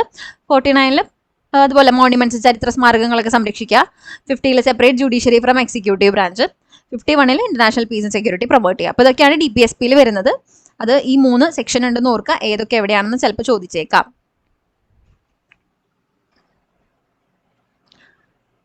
ഗവർണർക്ക് താഴെ പറയുന്ന പ്രവർത്തനങ്ങളുണ്ട്. അപ്പൊ ഗവർണറുടെ ഡ്യൂട്ടീസ് ആൻഡ് റെസ്പോൺസിബിലിറ്റീസിനെ പറ്റിയിട്ടുള്ള ചോദ്യമാണ്. ഓർഡിനൻസുകൾ പുറപ്പെടുവിക്കുക, സംസ്ഥാനത്ത് രാഷ്ട്രപതി ഭരണം ശുപാർശ ചെയ്യുക, സംസ്ഥാന നിയമസഭ പാസാക്കിയ ബിൽ രാഷ്ട്രപതിയുടെ പരിഗണനയ്ക്കായി മാറ്റിവെക്കുക, റിസർവ് ചെയ്യുക. ഇനി ഒരു മന്ത്രി തീരുമാനം എടുത്തിട്ടുണ്ടെങ്കിലും മന്ത്രിസഭ അത് പരിഗണിച്ചിട്ടില്ലെങ്കിൽ ഗവർണർക്ക് മുഖ്യമന്ത്രിയോട് അത് കൗൺസിലിന് സമർപ്പിക്കാൻ ആവശ്യപ്പെടാം. അപ്പൊ ഈ പറയുന്നതെല്ലാം ഗവർണറുടെ ഡ്യൂട്ടിയിൽ അല്ലെങ്കിൽ റെസ്പോൺസിബിലിറ്റിയിൽ പെടുന്ന കാര്യമാണ് അല്ലെ. അപ്പൊ ശരിയുത്തരം ഏതാണ്? ഓപ്ഷൻ D ആണ്, മുകളിൽ പറഞ്ഞ എല്ലാം. ഇനി ഗവർണറിന് ഓർഡിനൻസ് പുറപ്പെടുവിക്കാനുള്ള അധികാരം ഉണ്ടെന്ന് പറഞ്ഞല്ലോ, അത് ഏത് ആർട്ടിക്കിളിലാണ് വരുന്നതെന്ന് ഓർമ്മയുണ്ടോ? അത് ആർട്ടിക്കിൾ 213 വരുന്നത്. അതുപോലെ തന്നെ ആർട്ടിക്കിൾ 123 ഇത് 213 ആണ് ഗവർണറുടെ. 123 പ്രസിഡന്റിന് ഓർഡിനൻസ് പുറപ്പെടുവിക്കാനുള്ള അധികാരം വരുന്നത്. അപ്പൊ 123 പ്രസിഡന്റ്, അതുപോലെ 213 അതാണ് ഗവർണറുടെ. അപ്പൊ ഓർഡിനൻസ് പുറപ്പെടുവിക്കാനുള്ള അധികാരം ഓർത്തിരിക്കുക കേട്ടോ. 123 പ്രസിഡന്റ്, 213 ഗവർണർ. ഇന്ത്യയുടെ 26ാമത് മുഖ്യ തിരഞ്ഞെടുപ്പ് കമ്മീഷണർ ആരാണ്? അപ്പൊ ആരാണ് നിലവിലെ മുഖ്യ തിരഞ്ഞെടുപ്പ് കമ്മീഷണർ? ഒരുപാട് റിപ്പീറ്റഡ് ആയിട്ട് വന്ന ചോദ്യമാണ്, സ്കിപ്പ് ചെയ്യരുത്. ആരാണ്? ജ്ഞാനേഷ് കുമാർ. ഓപ്ഷൻ C ആണ് ശരി ഉത്തരം വരുന്നത് കേട്ടോ. അടുത്ത ചോദ്യം, തദ്ദേശ ഭരണ സ്ഥാപനങ്ങൾക്ക് ഭരണഘടനാപരമായ അംഗീകാരം ശുപാർശ ചെയ്ത കമ്മിറ്റി ഏതാണ്?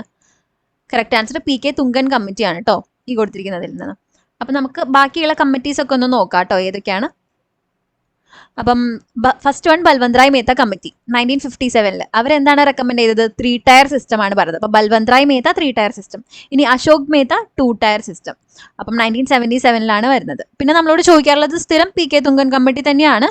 അത് 3 ടയർ റീഅഫേം ചെയ്തു. പിന്നെ സ്ട്രോങ്ലി ഏർജ്ഡ് കോൺസ്റ്റിറ്റ്യൂഷണൽ റെക്കഗ്നിഷൻ, ഈ ഭരണഘടനാപരമായിട്ടുള്ള സ്റ്റേറ്റസ് കൊടുക്കണമെന്ന് കർശനമായിട്ട് അർജ് ചെയ്തത് PK തുങ്കനാണ്. അതിനു മുമ്പ് ഫസ്റ്റ് LM സിംഗ്വി കമ്മിറ്റിയിൽ അത് പറഞ്ഞിരുന്നു, അങ്ങനെ ഒരു റെക്കമെൻഡേഷൻ വന്നിരുന്നു. പക്ഷെ കുറച്ചും കൂടി നിശിതമായിട്ട് അതിനുവേണ്ടി വാദിച്ചത് PK തുങ്കൻ കമ്മിറ്റിയാണ്. അപ്പൊ കൂടുതലും മിക്കവാറും നമ്മുടെ ക്വസ്റ്റ്യനിൽ വരുമ്പോൾ PK തുങ്കൻ കമ്മിറ്റിയാണ് ഓപ്ഷനിൽ ഉണ്ടാവാറുള്ളത്. LM സിംഗ്വി ആ ഓപ്ഷനിൽ ഉണ്ടാവാറില്ല. പിന്നെ ഇത് ഓർത്തിരിക്കാന്ന് പറഞ്ഞാൽ അശോക് മേത്ത 2 ടയർ, അത് നോക്കുക, ആ വേർഡിൽ 2 വേർഡല്ലേ ഉള്ളൂ. അപ്പൊ 2 വേർഡുള്ളത് 2 ടയർ. പിന്നെ ബൽവന്ത് റായ് മേത്ത 3 വേർഡ്സ് ഉണ്ടല്ലോ, അപ്പൊ അത് 3 ടയർ. അങ്ങനെ ഓർത്തിരുന്നാൽ തെറ്റില്ല. അപ്പൊ ജസ്റ്റ് മൈൻഡിൽ വെച്ചോക്കൂ കേട്ടോ.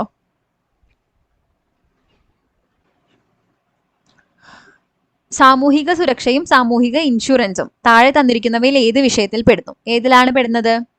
നമ്മൾ 3 ടൈപ്പ് ഓഫ് ലിസ്റ്റ് ആയിട്ട് ഡിമാർക്കേറ്റ് ചെയ്തിട്ടുണ്ട് അല്ലേ. അപ്പം ഇതിൽ ഏതിലാണ് വരുന്നത്? സാമൂഹിക സുരക്ഷയും സാമൂഹിക ഇൻഷുറൻസും കൺകറന്റ് ലിസ്റ്റിലാണ് വരുന്നത്. ഇനി നമ്മൾ ഈ 3 ലിസ്റ്റിൽ പെടുന്ന കാര്യങ്ങൾ ഇവിടെ കൊടുത്തിട്ടുണ്ട്. അത് നമ്മൾ PDF ഒന്ന് വായിച്ചു നോക്കണം കേട്ടോ. പിന്നെ നമുക്ക് ഏകദേശം അറിയാമല്ലോ, അതായത് രാജ്യസുരക്ഷയെ സംബന്ധിച്ചും രാജ്യത്തിനെ ഒന്നാകെ സംബന്ധിച്ചും വരുന്ന ഇമ്പോർട്ടന്റ് ആയിട്ടുള്ള കാര്യങ്ങൾ, defence, atomic energy, banking, currency, railway, citizenship, ഇതൊക്കെ യൂണിയൻ ലിസ്റ്റിലാണ് വരുന്നത്. ഇനി ഇവിടെ നമുക്ക് കൺഫ്യൂഷൻ വരാൻ സാധ്യതയുള്ളത് ഇങ്ങനെ പോലീസ്, പക്ഷെ നിങ്ങൾ ഇങ്ങനെ ഓർത്താൽ മതി, കേരള പോലീസ് എന്നല്ലേ നമ്മൾ പറയാം. അപ്പോൾ കേരള പോലീസ്, അപ്പോൾ പോലീസ് ആൻഡ് പബ്ലിക് ഓർഡർ ഒക്കെ എപ്പോഴും സ്റ്റേറ്റ് ലിസ്റ്റിലാണ് വരിക. അതുപോലെ public health, agriculture, local government, prisons, fisheries, ഇതൊക്കെ എന്തിലാണ് വരുന്നത്? സ്റ്റേറ്റ് ലിസ്റ്റിലാണ് വരുന്നത്. ഇനി കൺകറന്റ് ലിസ്റ്റിലാണ് criminal law procedure, marriage and divorce, education, പിന്നെ electricity, civil procedures, forest and wildlife തുടങ്ങിയ കാര്യങ്ങളൊക്കെ വരുന്നത് കേട്ടോ. അപ്പോൾ ഈ ലിസ്റ്റ് ഒക്കെ ഒന്ന് ഓർത്തിരിക്കുക. ഇനി ഇതിൽ 3ലും പെടാത്ത സൈബർ ലോ പോലുള്ള കാര്യങ്ങളുണ്ട്. അതൊക്കെ അവശിഷ്ട അധികാരങ്ങളിലാണ് പെടുക. റെസിജ്വൽ പവേഴ്സ് അത് ആരാണ് നോക്കുക, അല്ലെങ്കിൽ അതിന്റെ കാര്യങ്ങൾ ആരാ തീരുമാനിക്കുന്നത്? യൂണിയൻ ആണ്. അപ്പൊ യൂണിയൻ ആണ് റെസിജ്വൽ പവേഴ്സ് അല്ലെങ്കിൽ അവശിഷ്ട അധികാരങ്ങളുള്ളത് യൂണിയൻ ആണെന്ന് ഓർത്തിരിക്കുക കേട്ടോ. അടുത്തത് പ്രൊറഗേഷൻ എന്നത് എന്താണ്? പ്രൊറഗേഷൻ എന്ന് പറഞ്ഞാൽ ശരി ഉത്തരം വരുന്നത് ഒരു സെഷൻ അവസാനിക്കുന്നു. അപ്പോൾ ഒരു സെഷൻ അവസാനിക്കുന്നതിന് പ്രൊറഗേഷൻ എന്ന് പറയും. ഇനി ഒരു സിറ്റിംഗ് അവസാനിക്കുന്നതിന് എന്താ പറയാ? അഡ്ജോൺമെന്റ് എന്ന് പറയും കേട്ടോ. അഡ്ജോൺമെന്റ്. അപ്പം അഡ്ജോൺമെന്റ് എന്ന് പറഞ്ഞാൽ ഇപ്പം നിലവിൽ ഒരു സിറ്റിംഗ് അവസാനിപ്പിക്കും, അതിനുശേഷം ഒരു മണിക്കൂറുകളിലെയോ അല്ലെങ്കിൽ ദിവസങ്ങളുടെയോ ഒരു ബ്രേക്ക് ഉണ്ടാവും. ഇനി ഒരു സെഷൻ അവസാനിക്കുമ്പോൾ പ്രൊറഗേഷൻ. ഇനി ലോക്സഭയെ പിരിച്ചു വിടുകയാണെങ്കിൽ എന്ത് പറയും? ഡിസൊല്യൂഷൻ എന്ന് പറയും. ഡിസൊല്യൂഷൻ. അപ്പൊ ഇത് ഓർത്തിരിക്കുക, സിറ്റിംഗ് അവസാനിക്കുന്നത് അഡ്ജോൺമെന്റ്, സെഷൻ അവസാനിക്കുന്നത് പ്രൊറഗേഷൻ, ലോക്സഭയെ പിരിച്ചുവിടുന്നത് ഡിസൊല്യൂഷൻ. ഇനി നമുക്ക് കോൺസ്റ്റിറ്റ്യൂഷനിലെ 12 ഷെഡ്യൂൾസ് വേഗം ഒന്ന് ഓടിച്ചു പോവാം കേട്ടോ. ഫസ്റ്റ് ഷെഡ്യൂൾ എന്താണ്? ടെറിട്ടോറിയൽ ജുറിസ്ഡിക്ഷൻ ഓഫ് സ്റ്റേറ്റ്സ് ആണ്. സെക്കൻഡ് ഷെഡ്യൂളിൽ എന്താണ്? എമോളിമെന്റ്സ്, അലവൻസസ് ആൻഡ് പ്രിവിലേജസ്. ആരുടെ? നമ്മുടെ ഗവർണർ, പ്രസിഡന്റ്, പ്രൈം മിനിസ്റ്റർ അവർക്കൊക്കെ കൊടുക്കുന്ന അലവൻസ്, പ്രിവിലേജസ് ആൻഡ് എമോളിമെന്റ്സിനെ പറ്റിയിട്ടാണ്. തേർഡ് ഷെഡ്യൂളിൽ അഫർമേഷൻസ് ആൻഡ് ഓത്ത്. ഫോർത്തിൽ രാജ്യസഭാ സീറ്റിന്റെ അലോക്കേഷനെ പറ്റിയിട്ടുള്ളത്. പിന്നെ ഫിഫ്ത്ത് ഷെഡ്യൂളിൽ എന്താണ്? ഷെഡ്യൂൾഡ് ഏരിയാസ് അതുപോലെ ഷെഡ്യൂൾ ട്രൈബൽ റീജിയനിലുള്ള അഡ്മിനിസ്ട്രേഷനും കൺട്രോളിനെ പറ്റിയിട്ടുമാണ് പറയുന്നത്. സിക്സ്ത് ഷെഡ്യൂളിൽ അതർ ട്രൈബൽ ഏരിയാസ് ഇൻക്ലൂഡിങ് ഏതൊക്കെയാണ്? ആസാം, മേഘാലയ, ത്രിപുര, മിസോറാം. ഈ സ്റ്റേറ്റ്സിലെ അഡ്മിനിസ്ട്രേഷനെ പറ്റി പറയുന്നത് സിക്സ്ത് ഷെഡ്യൂളാണ്. ഇതൊന്ന് ഇമ്പോർട്ടൻ്റ് ആണ്, നോക്കിയിരിക്കണേ. അതുപോലെ തന്നെ 7th ഷെഡ്യൂളിലാണ് 3 ലെജിസ്ലേറ്റീവ് ലിസ്റ്റുകൾ, യൂണിയൻ, സ്റ്റേറ്റ്, കൺകറന്റ് ലിസ്റ്റുകളെ പറ്റി പറയുന്നത്. ഇനി 8th ഷെഡ്യൂളിലാണ് 22 ഒഫീഷ്യൽ ലാംഗ്വേജസിനെ പറ്റി പ്രതിപാദിക്കുന്നത്. 9th ഷെഡ്യൂളിൽ ഏതാണ് വരുന്നത്? Land reforms, abolition of zamindari system. Land റിഫോംസിന്റെ കാര്യം പറയുന്നത് 9th ഷെഡ്യൂളിലാണ്. 10th ഷെഡ്യൂൾ 52nd അമെൻമെന്റ് ആക്ടിലാണ് അത് ആഡ് ചെയ്തത്. 52ാമത് ഭേദഗതിയോടുകൂടി അത് ആഡ് ചെയ്തു. ഏതായിരുന്നു? ആന്റി ഡിഫെക്ഷൻ ലോ, കൂറുമാറ്റ നിരോധന നിയമം. ഇനി 11th ഷെഡ്യൂൾ 73rd അമെൻമെന്റിലാണ് ആഡ് ചെയ്തത്, പഞ്ചായത്തി രാജ്. പിന്നെ 12th schedule, last schedule 74th അമെൻമെന്റ് ആക്ടിലാണ് അത് ഇൻക്ലൂഡ് ചെയ്തത്. അതേതാണ്? മുനിസിപ്പാലിറ്റീസിനെ പറ്റിയിട്ടുള്ളതാണ് കേട്ടോ. അപ്പൊ ഈ 12 ഷെഡ്യൂളുകളും ജസ്റ്റ് ഒന്ന് ഓർത്തിരിക്കുക. അടുത്ത question, judicial review by the high courts was held to be included in the basic structure of the constitution of India in. അപ്പം ജുഡീഷ്യൽ റിവ്യൂ ബൈ ഹൈക്കോർട്ട് അത് കോൺസ്റ്റിറ്റ്യൂഷന്റെ ബേസിക് സ്ട്രക്ചറിന്റെ ഭാഗമാണ് എന്ന് പറഞ്ഞത് ഏത് കേസിന്റെ വാദത്തിനിടയിലാണ്? നമ്മൾ കുറേ പേര് കേശവാനന്ദ ഭാരതിയാണെന്ന് വിചാരിക്കും, പക്ഷെ അത് തെറ്റാണ്. കേശവാനന്ദ ഭാരതി അല്ല. അതെങ്ങനെ തെറ്റിയത്? അപ്പൊ കറക്റ്റ് ആൻസർ ഏതാണെന്ന് നോക്കാം. L Chandrakumar versus union of India and others. ഇത് തെറ്റാൻ കാരണം എന്താണെന്ന് വെച്ചാൽ നമ്മൾ ക്വസ്റ്റ്യൻ ശ്രദ്ധിച്ച് വായിക്കണം, അപ്പോഴേ നമുക്ക് മനസ്സിലാവുള്ളൂ. ഇവിടെ ഹൈക്കോർട്ട്സ് എന്നാണ് പറഞ്ഞിരിക്കുന്നത്. ജുഡീഷ്യൽ റിവ്യൂ ബൈ ഹൈക്കോർട്ട് ഈ കോൺസ്റ്റിറ്റ്യൂഷന്റെ ബേസിക് സ്ട്രക്ചറിന്റെ ഭാഗമാണെന്ന് പറഞ്ഞത് ഇവിടെയാണ്. പക്ഷെ ഇവിടെ സുപ്രീം കോടതി ആയിരുന്നു എന്നുണ്ടെങ്കിൽ കേശവാനന്ദ ഭാരതി വന്നേനെ. അപ്പൊ judicial review by supreme court എന്നാണ് പറഞ്ഞതെന്നുണ്ടെങ്കിൽ Kesavananda Bharati versus state of കേരളയാണ്. ഇവിടെ ഹൈക്കോർട്ട് ചോദിച്ചതുകൊണ്ടാണ് L Chandrakumar versus union of India വന്നത് കേട്ടോ. അത് ഓർത്തിരിക്കാം. അപ്പം നമ്മൾ അത്യാവശ്യം കോൺസ്റ്റിറ്റ്യൂഷനിലെ കുറെ കാര്യങ്ങൾ ഇൻക്ലൂഡ് ചെയ്യാൻ പറ്റുന്നതൊക്കെ ഇൻക്ലൂഡ് ചെയ്തു. പിന്നെ പോളിറ്റിയുടെയും PYQ ഓറിയന്റഡ് വീഡിയോ നമ്മൾ മുമ്പ് ചെയ്തിട്ടുണ്ട്. അതിൽ കുറേയും കൂടെ ബ്രോഡായിട്ട് നമ്മൾ എല്ലാ ഏരിയസും കവർ ചെയ്ത് പോയിട്ടുണ്ട്. ഇതിപ്പോൾ ലാസ്റ്റ് മിനിറ്റ് റിവിഷൻ ആയതുകൊണ്ട് നമുക്ക് ആ ഒരു ടൈം കൺസ്ട്രെയിൻ ഉള്ളതുകൊണ്ട് മാക്സിമം കാര്യങ്ങൾ പറ്റുന്നത്രയും ഈ ഒരു വീഡിയോയിൽ ഇൻക്ലൂഡ് ചെയ്തിട്ടുണ്ട്. ഇനി നമുക്ക് അടുത്ത ടോപ്പിക്കിലേക്ക് കടക്കാം. ഇനി അടുത്തത് സിവിക്സിലെ കുറച്ച് ക്വസ്റ്റ്യൻ ആൻസേഴ്സ് ആണ് കേട്ടോ. അപ്പോൾ ഇതിൻ്റെ ഒരുപാട് അഡീഷണൽ പോയിന്റ്സ് നമുക്ക് ആഡ് ചെയ്യാൻ പറ്റിയിട്ടില്ല. പക്ഷേ നമ്മൾ സിവിക്സിൻ്റെ തന്നെ ഈ പറഞ്ഞ PYQ ഡിസ്കഷൻ്റെ PDF ടെലഗ്രാം ചാനലിൽ കിടക്കുന്നുണ്ടാവും. അപ്പോൾ അഡീഷണൽ ആയിട്ടുള്ള കുറേ പോയിന്റ്സ് ആ PDF ഉണ്ട്. എക്സാമിന് മുമ്പ് അത് റെഫർ ചെയ്താൽ നന്നായിരിക്കും കേട്ടോ. അപ്പോൾ നമുക്ക് ക്വസ്റ്റ്യൻ ആൻസർ എന്നുള്ള രീതിയിൽ പോവാം. മാറാരോഗങ്ങളായ ഹീമോഫീലിയ, അരിവാൾ രോഗം, തലാസീമിയ, സെറിബ്രൽ പാൽസി മുതലായവ ബാധിച്ച 18 വയസ്സിൽ താഴെയുള്ള കുട്ടികൾക്ക് സൗജന്യ ചികിത്സ ലഭ്യമാക്കുന്ന കേരള സർക്കാർ നടപ്പിലാക്കി വരുന്ന പദ്ധതിയുടെ പേര് എന്താണ്? 18 വയസ്സിൽ താഴെയുള്ള കുട്ടികൾക്ക് സൗജന്യ ചികിത്സ ഏതാണ്? താലോലം പദ്ധതി കേട്ടോ. അപ്പൊ താലോലം ഓർത്തിരിക്കുക. 18 വയസ്സിൽ താഴെയുള്ള കുട്ടികൾക്ക് സൗജന്യ ചികിത്സ എന്നുള്ള കീവേഡ് ഓർത്തിരിക്കുക. അടുത്തത് താഴെ തന്നിരിക്കുന്നവയിൽ കേരള ഗവൺമെന്റിന്റെ സൗജന്യ ക്യാൻസർ ചികിത്സാ പദ്ധതി ഏതാണ്? അപ്പൊ സൗജന്യ ക്യാൻസർ ചികിത്സ കേരള ഗവൺമെന്റിന്റെ ഏതാണ്? സുകൃതമാണ്, സുകൃതം. അടുത്തത് സംസ്ഥാന സർക്കാർ നടപ്പിലാക്കിയ സല്ലാപം, മന്ദഹാസം പദ്ധതികൾ സമൂഹത്തിലെ ഏത് വിഭാഗത്തെയാണ് ഉൾക്കൊള്ളുന്നത്? അപ്പം സല്ലാപം, മന്ദഹാസം തുടങ്ങിയ പദ്ധതികൾ ഏത് വിഭാഗക്കാർക്ക് വേണ്ടിയിട്ടാണ്? വയോജനങ്ങൾക്ക് വേണ്ടിയിട്ടുള്ളതാണ് കേട്ടോ. രാഷ്ട്രീയ വയോശ്രീ യോജന പദ്ധതി താഴെ പറയുന്നവയിൽ ഏതുമായി ബന്ധപ്പെട്ടിരിക്കുന്നു? വയോജനങ്ങൾക്ക് വാർദ്ധക്യ പെൻഷൻ നൽകുന്നത് സംബന്ധിച്ച്, വാർദ്ധക്യ സഹജമായ വൈകല്യങ്ങൾ അനുഭവിക്കുന്ന മുതിർന്ന പൗരന്മാർക്ക് സഹായകമായ ജീവിത ഉപകരണങ്ങൾ നൽകുന്നത് സംബന്ധിച്ച്, ഓരോ ജില്ലയിലും വൃദ്ധസദനങ്ങൾ സ്ഥാപിക്കുന്നത് സംബന്ധിച്ച്. ഏതാണ് കറക്റ്റ് ആൻസർ വരുന്നത്? ബി ആണ്, 2 മാത്രം. അപ്പം വാർദ്ധക്യ സഹജമായ വൈകല്യങ്ങൾ അനുഭവിക്കുന്നവർക്ക് എന്താണ് സഹായകമായ ജീവിത ഉപകരണങ്ങൾ നൽകുന്ന പദ്ധതിയാണ് വയോശ്രീ യോജന, രാഷ്ട്രീയ വയോശ്രീ യോജന കേട്ടോ. 2008 തണ്ണീർത്തട സംരക്ഷണ നിയമത്തിലെ പ്രധാന വ്യവസ്ഥകൾ ഏതൊക്കെയാണ്? നെൽവയലുകൾ നികത്തുന്നത് തടയുന്നു, തണ്ണീർത്തടങ്ങളുടെ ഉപയോഗത്തെ നിയന്ത്രിക്കുന്നു, നിയമത്തിലെ വ്യവസ്ഥകൾ അനുസരിക്കാത്തവർക്കെതിരെ നിയമ നടപടികൾ സ്വീകരിക്കുന്നു. അപ്പൊ ഇതിൽ ഏതാണ്? 2008 തണ്ണീർത്തട സംരക്ഷണ നിയമത്തിലെ വ്യവസ്ഥകൾ ഇതെല്ലാമാണ് അല്ലേ? അപ്പൊ ശരി ഉത്തരം വരുന്നത് മുകളിൽ കൊടുത്തിരിക്കുന്നവയെല്ലാം, ഇതെല്ലാം അതിന്റെ വ്യവസ്ഥകളാണ്. തണ്ണീർത്തട സംരക്ഷണ നിയമം വർഷം ഓർത്തിരിക്കുക, 2008. ആയുഷ്മാൻ വയവന്ദന കാർഡുമായി ബന്ധപ്പെട്ട തെറ്റായ പ്രസ്താവന തിരിച്ചറിയുക. ഈ പദ്ധതി PMJAYയുടെ കീഴിൽ വരുന്നു. 70 വയസ്സോ അതിൽ കൂടുതലോ പ്രായമുള്ള 5 ലക്ഷത്തിൽ താഴെ വരുമാനമുള്ള മുതിർന്ന പൗരന്മാർക്ക് മാത്രം 5 ലക്ഷം രൂപ വരെ സൗജന്യ ആരോഗ്യ പരിരക്ഷ വാഗ്ദാനം ചെയ്യുന്നു. ഒരേ വീട്ടിലെ എല്ലാ പ്രായമായ വ്യക്തികൾക്കും പരിരക്ഷ പങ്കിടും. അപ്പൊ ഇതിൽ ഏതാണ് തെറ്റായ പ്രസ്താവന? ബി ആണ്. 70 വയസ്സോ അതിൽ കൂടുതലോ പ്രായമുള്ള 5 ലക്ഷത്തിൽ താഴെ വരുമാനമുള്ള മുതിർന്ന പൗരന്മാർക്ക് മാത്രം എന്ന് പറയുന്നതാണ് തെറ്റ്. ഇവിടെ പ്രായത്തിന്റെ ക്രൈറ്റീരിയ ശരിയാണ്, 70 വയസ്സാണ്. പക്ഷെ ഇൻകം ക്രൈറ്റീരിയ ഇല്ല. അതായത് വരുമാനത്തിന്റെ ഒരു ലിമിറ്റ് അങ്ങനെയൊന്നും പറയുന്നില്ല. 70 വയസ്സിന് മുകളിലുള്ള ആർക്കും ആയുഷ്മാൻ വയവന്ദന കാർഡ് കിട്ടും, അതിനുള്ള എലിജിബിലിറ്റി ഉണ്ട് കേട്ടോ. അടുത്ത ചോദ്യം, കേരള സർക്കാർ ജീവനക്കാരുടെ പെരുമാറ്റച്ചട്ടങ്ങൾ ഏതു വർഷമാണ് നടപ്പിലാക്കിയത്? ഏതു വർഷമാണ്? ശരി ഉത്തരം 1960 കേട്ടോ. ഓപ്ഷൻ സി ആണ്. 1960 കേരള സർക്കാർ ജീവനക്കാരുടെ പെരുമാറ്റച്ചട്ടങ്ങൾ നടപ്പിലാക്കിയത്. ഇനി താഴെ പറയുന്നവ പൊരുത്തപ്പെടുത്തുക. മാച്ച് ദ ഫോളോയിങ് ആണ്. അപ്പൊ ഇതിൽ നോക്കിക്കഴിഞ്ഞാൽ ദേശീയ ഹരിത ട്രിബ്യൂണൽ നമുക്കറിയാം 2010 കേട്ടോ. അപ്പൊ ദേശീയ ഹരിത ട്രിബ്യൂണൽ 2010 ആണ്. ഇനി ഇതിൽ ഉപഭോക്തൃ തർക്ക പരിഹാര കമ്മീഷൻ ചിലപ്പോൾ നമുക്ക് അറിയുന്നുണ്ടാവില്ല. വിവരാവകാശ കമ്മീഷൻ എന്തായാലും അറിഞ്ഞിരിക്കണം അല്ലെ. വിവരാവകാശ കമ്മീഷൻ ഏതാണ്? 2005. അപ്പൊ ഇത് രണ്ടെണ്ണം നമുക്കറിയാം. അതിൽ A, B ആണ്. A, B ആയിട്ട് വരുന്ന 2 ഓപ്ഷൻ ഉണ്ട്. 3 A ആണ്. 3 ആയിട്ട് വരുന്നത് 2 ഓപ്ഷൻ. അപ്പൊ ഇതിൽ A ആണ് നമ്മൾ ഈ പറഞ്ഞ രണ്ടും മാച്ച് ആയിട്ട് വരുന്നത്. അപ്പൊ സെക്കൻഡ് വൺ ദേശീയ ഉപഭോക്തൃ തർക്ക പരിഹാര കമ്മീഷൻ ഏതാ വരുന്നത്? D, 1988. അതുപോലെ സെക്യൂരിറ്റീസ് അപ്പലേറ്റ് ട്രിബ്യൂണൽ അത് 1992. ഓപ്ഷൻ എ ആണ് ശരി ഉത്തരം വരുന്നത് കേട്ടോ. അപ്പൊ ഈ വർഷങ്ങളൊക്കെ പഠിച്ചിരിക്കുക. ഹരിത ട്രിബ്യൂണലിന്റെ വർഷം അതുപോലെ വിവരാവകാശ കമ്മീഷന്റെ വർഷമൊക്കെ എന്തായാലും പഠിച്ചിരിക്കുക.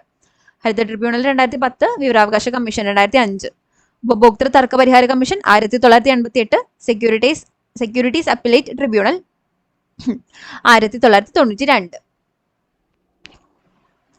അടുത്ത ചോദ്യം, 1996 മാർച്ച് 14 നിലവിൽ വന്ന കേരള സംസ്ഥാന വനിതാ കമ്മീഷന്റെ ആദ്യ ചെയർപേഴ്സണായ കവയിത്രി.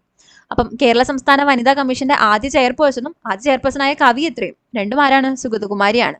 1996 മാർച്ച് 14 നിലവിൽ വന്നതെന്ന് ഓർത്തിരിക്കുക കേട്ടോ. അപ്പം സുഗതകുമാരിയാണ് ആൻസർ വരുന്നത്. ഇനി ഇവിടെ നമ്മൾ മുമ്പത്തെ വീഡിയോയിൽ നമ്മൾ കൊടുത്തിട്ടുണ്ടായിരുന്നു കോൺസ്റ്റിറ്റ്യൂഷണൽ ഇൻസ്റ്റിറ്റ്യൂഷൻസും അതുപോലെ സ്റ്റാറ്റ്യൂട്ടറി ഇൻസ്റ്റിറ്റ്യൂഷൻസും ഒക്കെ കേരളത്തിലെയും അതുപോലെ ഇന്ത്യയിലും. അപ്പോൾ അതിന്റെ ഇയർ ഓഫ് എസ്റ്റാബ്ലിഷ്മെന്റ്, ആദ്യത്തെ ചെയർപേഴ്സൺ, കറന്റ് ചെയർപേഴ്സൺ ഒക്കെ നമ്മൾ ടേബിളാക്കി കൊടുത്തിട്ടുണ്ട്. ജസ്റ്റ് PDF ഒന്ന് ചെക്ക്ഔട്ട് ചെയ്യുക കേട്ടോ. അപ്പോൾ അതിൽ എന്തായാലും ഇമ്പോർട്ടന്റ് ആയിട്ടുള്ള ആളുകളാണ് കൺട്രോളർ ആൻഡ് ഓഡിറ്റർ ജനറൽ, അതുപോലെ ഇലക്ഷൻ കമ്മീഷന്റെ ചെയർമാൻ ജ്ഞാനേഷ് കുമാർ എപ്പോഴും ചോദിക്കാറുള്ളതാണ്. അതുപോലെ ഫിനാൻസ് കമ്മീഷന്റെ ചെയർമാൻ അരവിന്ദ് പനഗരിയ, പിന്നെ attorney general of India R Venkataraman. അപ്പോൾ അതൊക്കെ ഓർത്തിരിക്കുക. പിന്നെ നമ്മൾ കേരളേനെയും കൊടുത്തിട്ടുണ്ട്. പക്ഷെ കേരളയിലെ കറന്റ് ആൾക്കാരെ ഇപ്പം നിങ്ങൾ നോക്കാൻ അങ്ങനെ റിലവൻ്റ് അല്ല. കാരണം ഇപ്പോൾ ഇലക്ഷൻ പോസ്റ്റ് ഇലക്ഷന് മാറ്റങ്ങൾ വന്നിട്ടുണ്ടാവും. അപ്പൊ അതുകൊണ്ട് അത് ചോദിക്കാൻ സാധ്യതയില്ല.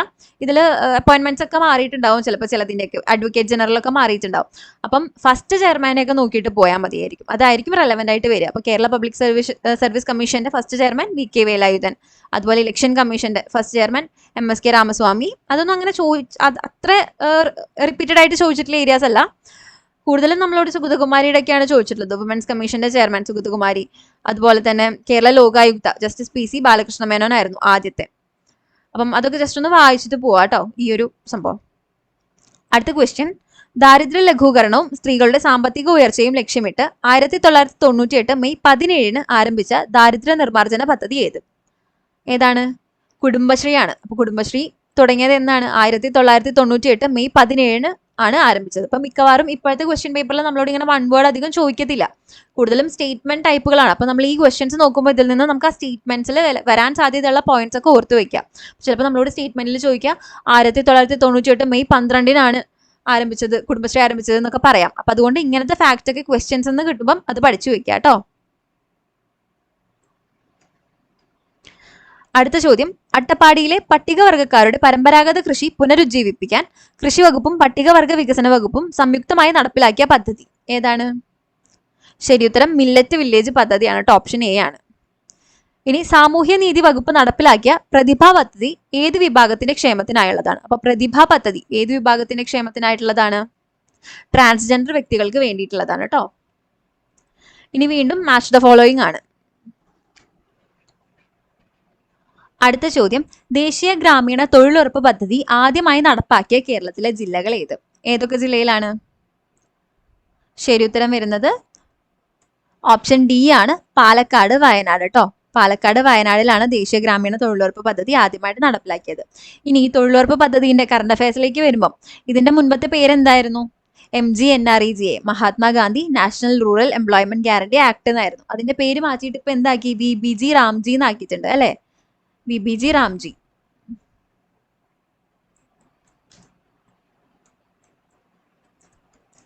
അപ്പൊ അതിന്റെ ഫുൾ ഫോം എന്താണ്? Viksit Bharat guarantee for Rozgar and Ajeevika mission Gramin.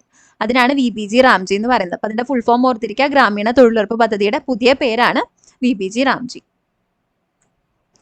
ഇനി അടുത്ത ചോദ്യം, സുരക്ഷാ നയം ഏതിന്റെ മുദ്രാവാക്യമാണ്? അപ്പൊ സുരക്ഷാ നയം എന്ന് പറയുന്നത് ഏതിന്റെ മുദ്രാവാക്യമാണ്? KSDMയുടെ, കേരള സ്റ്റേറ്റ് ഡിസാസ്റ്റർ മാനേജ്മെന്റ് അതോറിറ്റിയുടെ.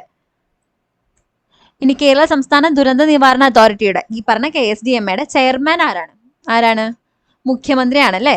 മുഖ്യമന്ത്രിയാണ് എക്സ് ഒഫീഷ്യോ ചെയർമാൻ ആയിട്ട് വരിക. അതുപോലെ റവന്യൂ മന്ത്രിയാണ് വൈസ് ചെയർമാൻ വരുന്നത്. ചീഫ് സെക്രട്ടറി ആരാണ്? കേരള സംസ്ഥാന ദുരന്ത നിവാരണ അതോറിറ്റിയുടെ CEO ആണ് ചീഫ് സെക്രട്ടറി. ഇത് കൂടാതെ ഓട്ടോമാറ്റിക്കലി ഇതിന്റെ മെമ്പർ ആയിട്ട് വരുന്നത് ആരായിരിക്കും? കൃഷിമന്ത്രിയും കൂടി ഉണ്ട്. അപ്പൊ കൃഷിമന്ത്രി, റവന്യൂ മന്ത്രി, ചീഫ് സെക്രട്ടറി, മുഖ്യമന്ത്രി ഒക്കെ ഇതിലെ മെമ്പേഴ്സ് ആണ്. മുഖ്യമന്ത്രിയാണ് ഇതിന്റെ ചെയർമാൻ, റവന്യൂ മന്ത്രി വൈസ് ചെയർമാൻ ആണ്, ചീഫ് സെക്രട്ടറി CEO ആണ് കേട്ടോ. ഇനി നമുക്ക് എക്കണോമിക്സിലെ കുറച്ച് ക്വസ്റ്റ്യൻസ് നോക്കാം കേട്ടോ. പഞ്ചവത്സര പദ്ധതികളുമായി ബന്ധപ്പെട്ട ശരിയായ പ്രസ്താവന ഏത്? 4ാം പഞ്ചവത്സര പദ്ധതി ലക്ഷ്യം വെച്ച വളർച്ചാ നിരക്ക് 5% കൂടുതലാണ്. വാർഷിക പദ്ധതികൾ നടപ്പാക്കിയത് 3ാം പദ്ധതിയുടെയും 4ാം പദ്ധതിയുടെയും ഇടയിലാണ്. 2ാം പഞ്ചവത്സര പദ്ധതി ഹരോഡ് ഡോമർ മോഡൽ അടിസ്ഥാനമാക്കി തയ്യാറാക്കിയതാണ്. അപ്പൊ ഇതിൽ ഏതാണ് ശരി ഉത്തരം വരുന്നത്? ഇതിന്റെയൊക്കെ ഡീറ്റെയിൽഡ് എക്സ്പ്ലനേഷൻ നമ്മൾ ലാസ്റ്റ് വീഡിയോയിൽ ചെയ്തതാണ്. അതുപോലെ തന്നെ എക്കണോമിക്സിന്റെ PYQലും നമ്മൾ ഡീറ്റെയിൽ ആയിട്ട് കൊടുത്തിട്ടുണ്ട് കേട്ടോ. അതുകൊണ്ട് പഞ്ചവത്സര പദ്ധതി എക്സ്പ്ലെയിൻ ചെയ്ത് പറയുന്നില്ല. കഴിഞ്ഞ വീഡിയോയിൽ നമ്മൾ അതിന്റെ പെട്ടികളിലേക്ക് ആക്കി കൊടുത്തതാണ്. അപ്പൊ ഏതാണ്? 1 മാത്രമാണ് ശരിയായിട്ട് വരുന്നത് അല്ലെ? ഓപ്ഷൻ A ആണ്. 4ാം പഞ്ചവത്സര പദ്ധതി ലക്ഷ്യം വെച്ച വളർച്ചാ നിരക്ക് 5% കൂടുതലാണ്. ബാക്കി രണ്ടും തെറ്റായിട്ടുള്ള സ്റ്റേറ്റ്മെന്റ്സ് ആണ്. ഇനി ഹരിത വിപ്ലവവുമായി ബന്ധപ്പെട്ട പ്രസ്താവനകളിൽ തെറ്റേത്? 1ാം ഘട്ടത്തിൽ ഹരിത വിപ്ലവം എല്ലാ സംസ്ഥാനങ്ങളിലും നടപ്പിലാക്കി. ഇന്ത്യയിലെ ഹരിത വിപ്ലവത്തിന്റെ പിതാവ് MS സ്വാമിനാഥനാണ്. ഹരിത വിപ്ലവം ചെറുകിട കർഷകർക്ക് കൂടുതൽ ഗുണം ചെയ്തു. കാർഷിക ഉൽപാദനവും ഉൽപാദനക്ഷമതയും ഗണ്യമായി വർദ്ധിച്ചു. അപ്പൊ ഇതിൽ ഏതാ തെറ്റായിട്ടുള്ള സ്റ്റേറ്റ്മെന്റ്സ് ആണ് നമ്മളോട് ചോദിച്ചിട്ടുള്ളത്? അപ്പൊ ഇതിൽ ആൻസർ വരുന്നത് C ആണ്. 1ഉം 3ഉം തെറ്റാണ്. അപ്പൊ 1ാം ഘട്ടത്തിൽ ഹരിത വിപ്ലവം എല്ലാ സംസ്ഥാനങ്ങളിലും നടപ്പാക്കിയോ? ഇല്ല. അതിന്റെ സ്റ്റാർട്ടിംഗ് ഫേസിൽ ഏതൊക്കെ സംസ്ഥാനങ്ങളിലാണ്? പഞ്ചാബ്, ഹരിയാന, UP തുടങ്ങിയ സംസ്ഥാനങ്ങളിലാണ് നടപ്പിലാക്കിയത്. പഞ്ചാബ്, ഹരിയാന, അതുപോലെ UP, ഉത്തർപ്രദേശ്, അവിടെയാണ് നടപ്പിലാക്കിയത്. ഇനി ഹരിത വിപ്ലവം ചെറുകിട കർഷകർക്ക് കൂടുതൽ ഗുണം ചെയ്തു എന്ന് പറയുന്നതോ? അതും തെറ്റായിട്ടുള്ള സ്റ്റേറ്റ്മെന്റ് ആണ് അല്ലേ? അതിൽ നമ്മൾ ആ പറയുന്ന ഒരു വരി എന്താന്ന് വെച്ചാൽ rich become richer poor become poorer എന്നാണ്. പാവപ്പെട്ട കർഷകർ വീണ്ടും എന്താ പറയുക ദാരിദ്ര്യത്തിലേക്ക് പോയി. കാരണം അവർക്ക് അത് അഫോർഡ് ചെയ്യാൻ പറ്റിയില്ല, ഇത്രയും പൈസ ചെലവുള്ള മെഷീനറീസും കാര്യങ്ങളൊന്നും അഫോർഡ് ചെയ്യാൻ പറ്റിയില്ല. അപ്പൊ അവർ വീണ്ടും ദാരിദ്ര്യത്തിലേക്ക് പോയി. പക്ഷെ ഇൻവെസ്റ്റ് ചെയ്യാൻ പറ്റുന്നവർ, ക്യാപിറ്റൽ ഇറക്കാൻ പറ്റുന്ന റിച്ച് ആയിട്ടുള്ള ഫാമേഴ്സ് അവർ കൂടുതൽ റിച്ചറായി. അവർ ഈ ഹൈ ഈൽഡിങ് വെറൈറ്റി സീഡ്സും അതുപോലെ മെഷീനറീസ് ഒക്കെ യൂട്ടിലൈസ് ചെയ്തിട്ട് അവർ കൂടുതൽ പൈസ ഉണ്ടാക്കി. അപ്പൊ അതുകൊണ്ട് അവർ തമ്മിലുള്ള ആ റിച്ച് ആൻഡ് പുവർ തമ്മിലുള്ള അന്തരം കൂടുകയാണ് ചെയ്തത്. അപ്പൊ തേർഡ് സ്റ്റേറ്റ്മെന്റും തെറ്റാണ്. ഇനി ഇന്ത്യയിലെ ഹരിത വിപ്ലവത്തിന്റെ പിതാവ് MS സ്വാമിനാഥനാണെന്ന് പറഞ്ഞല്ലോ. അതുപോലെ തന്നെ വേൾഡിലെ ഹരിത വിപ്ലവത്തിന്റെ പിതാവ് ആരാണ്? നോർമൻ ബോർലോ ആണ് കേട്ടോ. നോർമൻ ബോർലോ.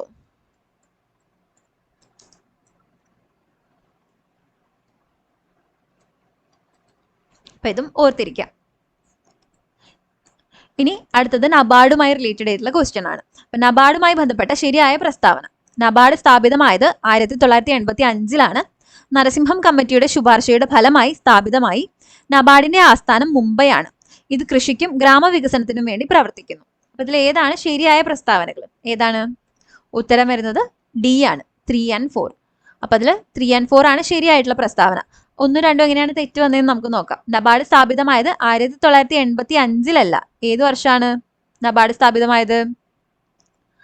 1982 ജൂലൈ 12 1982 ജൂലൈ 12 നബാർഡ് സ്ഥാപിതമാകുന്നത് കേട്ടോ. അതുപോലെ തന്നെ നരസിംഹം കമ്മിറ്റിയുടെ ശുപാർശയുടെ ഫലമായിട്ടല്ല വരുന്നത്. B ശിവരാമൻ കമ്മിറ്റിയുടെ റെക്കമെൻഡേഷനിലാണ് നബാർഡ് വരുന്നത്. നരസിംഹം കമ്മിറ്റി ബാങ്കിങ് റിഫോംസുമായിട്ട് ബന്ധപ്പെട്ടതാണ് കേട്ടോ. അപ്പൊ ഇവിടെ ആരാണ്? B Sivaraman committee.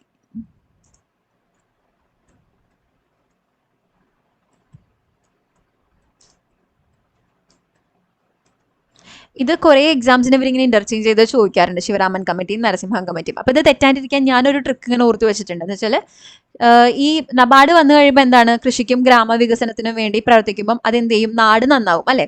അപ്പൊ ശിവനും രാമനും നാട് നന്നാക്കാൻ പോയപ്പം നരസിംഹം ബാങ്ക് കൊള്ളയടിക്കാൻ പോയി. അങ്ങനെ ഓർത്ത് വെച്ചാൽ മതി. അപ്പൊ അങ്ങോട്ടും ഇങ്ങോട്ടും തെറ്റില്ല. അപ്പൊ നരസിംഹം കമ്മിറ്റി ബാങ്കിങ് റിഫോംസുമായിട്ട് ബന്ധപ്പെട്ടതാണ്. ശിവനും രാമനും നാട് നന്നാക്കാൻ വേണ്ടി പോയി, കൃഷിയും ഗ്രാമവികസനം ഒക്കെ ചെയ്ത് നബാർഡ് കൊണ്ടുവന്നു അല്ലെ. നാട് നന്നാക്കാൻ വേണ്ടി പോയി, നബാർഡ് കൊണ്ടുവന്നപ്പോൾ ശിവരാമൻ കമ്മിറ്റി. നരസിംഹം ആ സമയത്ത് ബാങ്ക് കൊള്ളയടിക്കാൻ പോയി. ബാങ്കിങ് റിഫോംസ് കൊണ്ടത് നരസിംഹം കമ്മിറ്റി. ജസ്റ്റ് ഒരു ട്രിക്കാണ്, ഓർത്തിരുന്നു. ഇനി അടുത്ത ചോദ്യം, പുത്തൻ സാമ്പത്തിക പരിഷ്കാരത്തിൽ പെടാത്തത് ഏത്? അപ്പൊ ന്യൂ എക്കണോമിക് റിഫോംസ് അല്ലേ, പുതിയ എക്കണോമിക് പോളിസികളൊക്കെ വന്നല്ലോ 1991. അപ്പൊ ന്യൂ എക്കണോമിക് റിഫോംസിന്റെ അതിൽ പെടാത്തത് ഏതൊക്കെയാണ്? ഉദാരവൽക്കരണം, വ്യവസായവൽക്കരണം, സ്വകാര്യവൽക്കരണം, ആഗോളവൽക്കരണം. Liberalisation, industrialisation, privatisation, globalisation. അപ്പൊ ഇതിൽ പെടാത്തത് ഏതാണ്? ശരി ഉത്തരം ഓപ്ഷൻ എ ആണ്, 2 മാത്രം. വ്യവസായവൽക്കരണം ഇതിൽ പെടില്ല. അപ്പൊ നമ്മൾ ഈ പറയുന്നതിന് എന്താണ് ഷോർട്ട് ഫോമിൽ പറയാ? LPG റിഫോംസ് എന്നാണല്ലേ പറയാ. 1991 വന്ന LPG റിഫോംസ് അത് എന്തൊക്കെയായിരുന്നു? ലിബറലൈസേഷൻ എന്ന് പറഞ്ഞാൽ നമ്മൾ നമ്മുടെ ഇക്കണോമീനെ തുറന്നു കൊടുക്കുകയായിരുന്നു അല്ലെ. ഫോറിൻ ട്രേഡ്സിനും മറ്റുമായിട്ട്, ഫോറിൻ ഇൻവെസ്റ്റ്മെന്റിനും ഫോറിൻ ട്രേഡിനും ഒക്കെ ആയിട്ട് നമ്മൾ തുറന്നു കൊടുത്തു. പ്രൈവറ്റൈസേഷൻ എന്ന് പറയുമ്പോൾ അതുവരെ ഗവൺമെന്റിന്റെ മൊണോപ്പൊളി ആയിട്ട് നിന്നിരുന്ന, ഗവൺമെന്റിന്റെ കുത്തകയായിട്ടുണ്ടായിരുന്ന ഒരുപാട് കാര്യങ്ങളിലേക്ക് സ്വകാര്യവൽക്കരണത്തിന് അനുമതി കൊടുത്തു. അതായത് പ്രൈവറ്റ് ഫേംസിനും പ്രൈവറ്റ് കമ്പനികൾക്കും ഒക്കെ ആ ഒരു ട്രേഡ് തുടങ്ങാൻ, ഹെവി ഇൻഡസ്ട്രീസ് പോലെയുള്ള കാര്യങ്ങളിലേക്കൊക്കെ ചില കാര്യങ്ങൾ മാത്രം ഗവൺമെന്റിന് മാറ്റി വെച്ചിട്ട്, റെയിൽവേ പോലെയുള്ള കാര്യങ്ങൾ മാത്രം ഗവൺമെന്റിന് മാറ്റി വെച്ചിട്ട് ബാക്കിയെല്ലാം പ്രൈവറ്റൈസ് ചെയ്യാൻ തുടങ്ങി. അതുപോലെ ഗ്ലോബലൈസേഷൻ, ആഗോളവൽക്കരണം, ട്രാൻസ്പോർട്ട് ഓഫ് എന്തൊക്കെ ഹ്യൂമൻ റിസോഴ്സസ്, അതുപോലെ റോ മെറ്റീരിയൽസ്, നമ്മുടെ സർവീസസ്, ഗുഡ്സ് ഒക്കെ അങ്ങോട്ടും ഇങ്ങോട്ടും മറ്റു കൺട്രീസിലേക്കും ഒക്കെ ആയിട്ട് നമ്മൾ അങ്ങോട്ടും ഇങ്ങോട്ടും ഷെയർ ചെയ്യാൻ തുടങ്ങി. ആ ഒരു ഇന്റർ കണക്റ്റഡ്നെസ് വന്നു ഗ്ലോബലൈസേഷൻ വന്നപ്പോൾ. അതൊക്കെയാണ് LPG റിഫോംസിൽ വരുന്നത്, അല്ലെങ്കിൽ പുത്തൻ സാമ്പത്തിക പരിഷ്കാരത്തിന്റെ ഭാഗമായിട്ട് വന്നത്. ഇനി ആ ഒരു സമയത്ത് ഇന്ത്യ 2 മെഷേഴ്സ് അഡോപ്റ്റ് ചെയ്തിരുന്നു, സ്റ്റെബിലൈസേഷൻ മെഷേഴ്സും സ്ട്രക്ചറൽ മെഷേഴ്സും.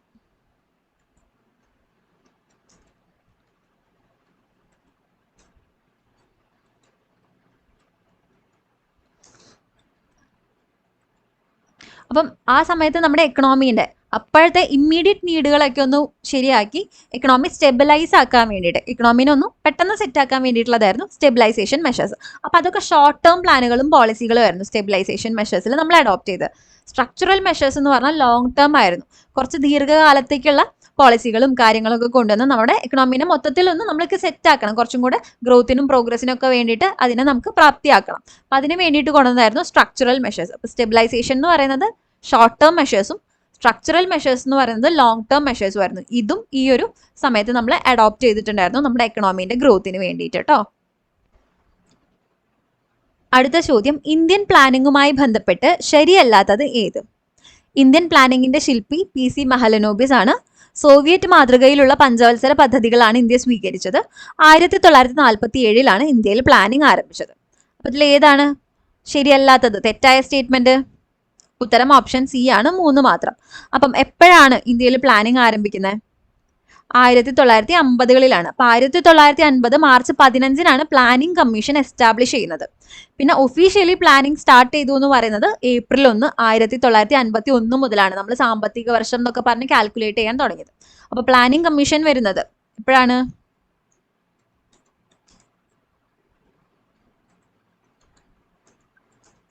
1950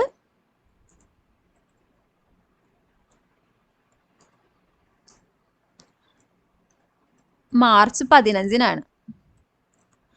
അതുപോലെ ഇതിന്റെ സക്സസർ ആയിട്ടാണ് പിന്നീട് നീതി ആയോഗ് വരുന്നത്. 2015 ജനുവരി 1 നീതി ആയോഗ് വരുന്നുണ്ട്. അപ്പൊ അതിന്റെ മുൻപ് ഉണ്ടായിരുന്നത് ആരായിരുന്നു? പ്ലാനിംഗ് കമ്മീഷൻ ആയിരുന്നു. അതിനുശേഷം 2015 മുതൽ പ്ലാനിംഗ് കമ്മീഷൻ ഇല്ല. ജനുവരി 1, 2015 മുതൽ എന്താണുള്ളത്? നീതി ആയോഗ്. ഇപ്പൊ നീതി ആയോഗാണ് ഫംഗ്ഷനിങ് ആയിട്ടുള്ളത് കേട്ടോ.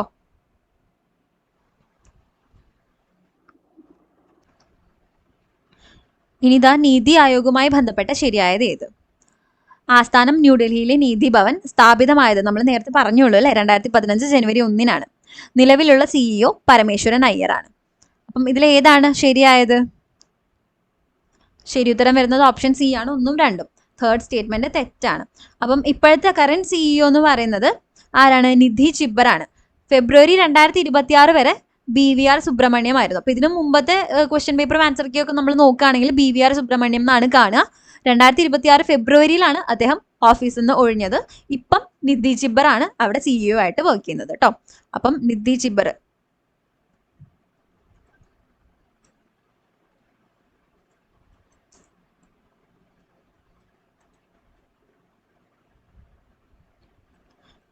ഇനി അടുത്ത ക്വസ്റ്റ്യൻ, താഴെ പറയുന്നവരിൽ ആർക്കാണ് 2024 സാമ്പത്തിക ശാസ്ത്രത്തിന് നോബൽ പുരസ്കാരം ലഭിച്ചത്? Philippe Aghion, Joel Mokyr, David Baker, Simon Johnson. ആർക്കാണ്? അപ്പൊ അതിൽ കറക്റ്റ് ആൻസർ വരുന്നത് സൈമൺ ജോൺസൺ ആണ്. ഓപ്ഷൻ ഡി ആണ്, സൈമൺ ജോൺസൺ. ഫിലിപ്പ് ആഗ്യോണിനും ജോയൽ മോക്കിറിനും 2025 സാമ്പത്തിക ശാസ്ത്രത്തിന് അവാർഡ് കിട്ടുന്നത്. 2025 ലോറേറ്റ്സ് ആണ് ഫിലിപ്പ് ആഗ്യോണും ജോയൽ മോക്കിറും. സാമ്പത്തിക ശാസ്ത്രത്തിനാണ്. ഡേവിഡ് ബേക്കറിന് 2024 കെമിസ്ട്രിയിലാണ് കിട്ടുന്നത് കേട്ടോ. അപ്പൊ ഇതിൽ സൈമൺ ജോൺസൺ ആണ് ശരി ഉത്തരം വരുന്നത്. അടുത്ത ചോദ്യം, ചെറുകിട വ്യവസായവുമായി ബന്ധപ്പെട്ട് താഴെ കൊടുത്തിരിക്കുന്നവയിൽ യോജിക്കാത്ത പ്രസ്താവന ഏത്? 1955 കാർവേ കമ്മിറ്റി ഗ്രാമവികസനത്തിൽ ചെറുകിട വ്യവസായങ്ങളുടെ സാധ്യത എടുത്തു പറയുന്നു. 1950 പരമാവധി 5 ലക്ഷം രൂപ വരെ നിക്ഷേപം നടത്തിയ യൂണിറ്റുകളെയാണ് ചെറുകിട വ്യവസായ യൂണിറ്റുകളായി പരിഗണിച്ചത്. ചെറുകിട വ്യവസായങ്ങൾ കൂടുതൽ തൊഴിലവസരങ്ങൾ സൃഷ്ടിക്കുന്നു. ചെറുകിട വ്യവസായ മേഖലയുടെ പുരോഗതിക്കായി ഉയർന്ന എക്സൈസ് തീരുവയും ഉയർന്ന പലിശ നിരക്കിലുള്ള ബാങ്ക് വായ്പയും ചെറുകിട വ്യവസായങ്ങൾക്ക് നൽകി. അപ്പൊ ഇതിലേതാണ് യോജിക്കാത്തത്? ഓപ്ഷൻ ഡി ആണല്ലേ ഉത്തരം വരുന്നത്. കാരണം ചെറുകിട വ്യവസായ മേഖലയുടെ പുരോഗതിക്കാണ്. അപ്പൊ ഇതിനെ നമ്മൾ സപ്പോർട്ട് ചെയ്യാണ് ചെയ്യേണ്ടത്. അപ്പൊ ഉയർന്ന എക്സൈസ് ഡ്യൂട്ടിയും അതുപോലെ ഉയർന്ന പലിശ നിരക്കിലല്ലോ ബാങ്ക് വായ്പയൊന്നും കൊടുക്കേണ്ടത്. കുറഞ്ഞ എക്സൈസ് ഡ്യൂട്ടി അതുപോലെ തന്നെ കുറഞ്ഞ പലിശ നിരക്കിലാണ് വായ്പയൊക്കെ കൊടുക്കേണ്ടത്. അപ്പൊ ഡി ആണ് ഇത് യോജിക്കാത്തത്. പിന്നെ ഈ സ്റ്റേറ്റ്മെന്റിന് ഈ ഒരു ഫാക്ട് ഓർത്തിരിക്കുക കേട്ടോ. 1955 കാർവേ കമ്മിറ്റി എന്തുമായി ബന്ധപ്പെട്ടിരിക്കുന്നു? ചെറുകിട വ്യവസായങ്ങളുടെ സാധ്യതയെ പറ്റിയിട്ടുള്ള റെക്കമെൻഡേഷൻസ് ആണ് അവർ കൊടുത്തത്. അപ്പൊ ചെറുകിട വ്യവസായങ്ങളുമായിട്ട് ബന്ധപ്പെട്ടുള്ളതാണ് 1955 കാർവേ കമ്മിറ്റി.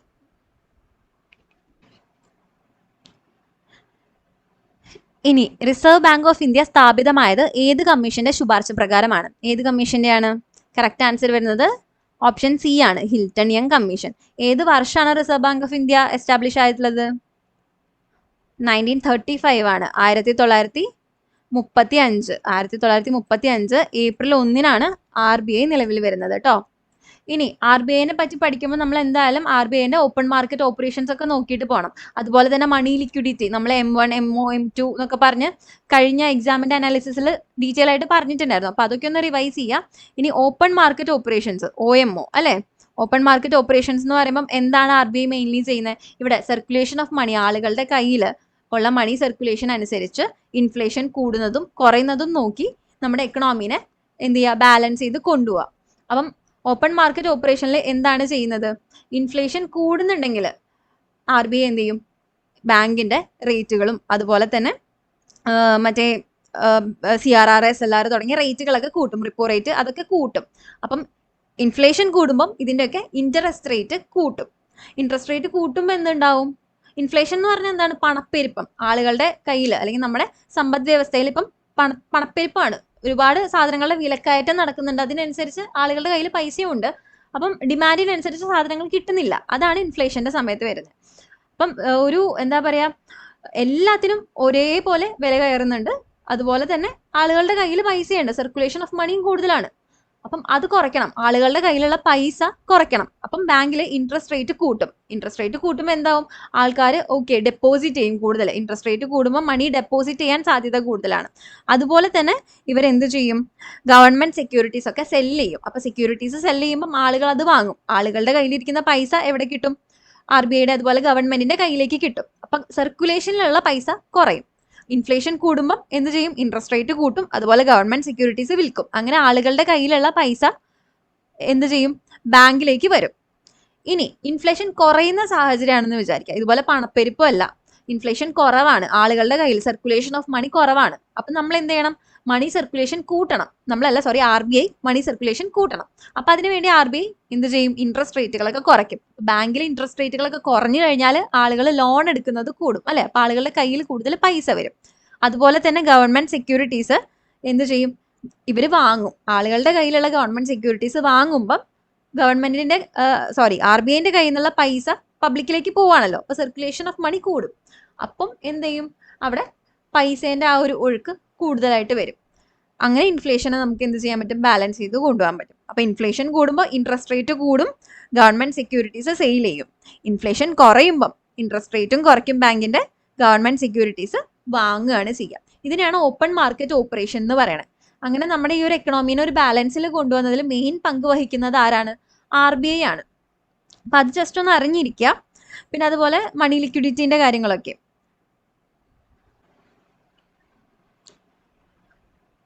താഴെ നൽകിയിരിക്കുന്ന പ്രസ്താവനകൾ വായിച്ച ശേഷം ശരിയായ ഉത്തരം തിരഞ്ഞെടുത്ത് എഴുതുക. ലോക വ്യാപാര സംഘടന WTO 1991 നിലവിൽ വന്നു. ഗാട്ടിന്റെ പിൻഗാമിയായിരുന്നു WTO. ഗാട്ട് സ്ഥാപിതമായ വർഷം 1948 ആയിരുന്നു. അപ്പൊ ഇതിൽ ഏതാണ് ശരിയായിട്ടുള്ള ഉത്തരം? ഓപ്ഷൻ C ആണ്. 2ഉം 3ഉം ആണ്. അതിൽ അപ്പം WTO നിലവിൽ വന്നത് ഏത് വർഷമാണ്?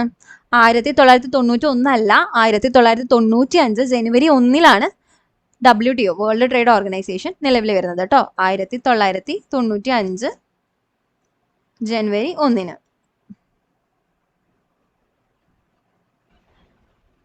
GST നഷ്ടപരിഹാരവുമായി ബന്ധപ്പെട്ട് താഴെ പറയുന്നവയിൽ ഏതാണ് ശരിയല്ലാത്തത്? ഇതിൽ തെറ്റായത്: പുതിയതും പഴയതുമായ നികുതി വ്യവസ്ഥയിലെ വ്യത്യാസത്തിൽ നിന്ന് സംസ്ഥാനങ്ങളെ സംരക്ഷിക്കുന്നതിനാണ് നഷ്ടപരിഹാര പദ്ധതികൾ രൂപകൽപ്പന ചെയ്തിരിക്കുന്നത്.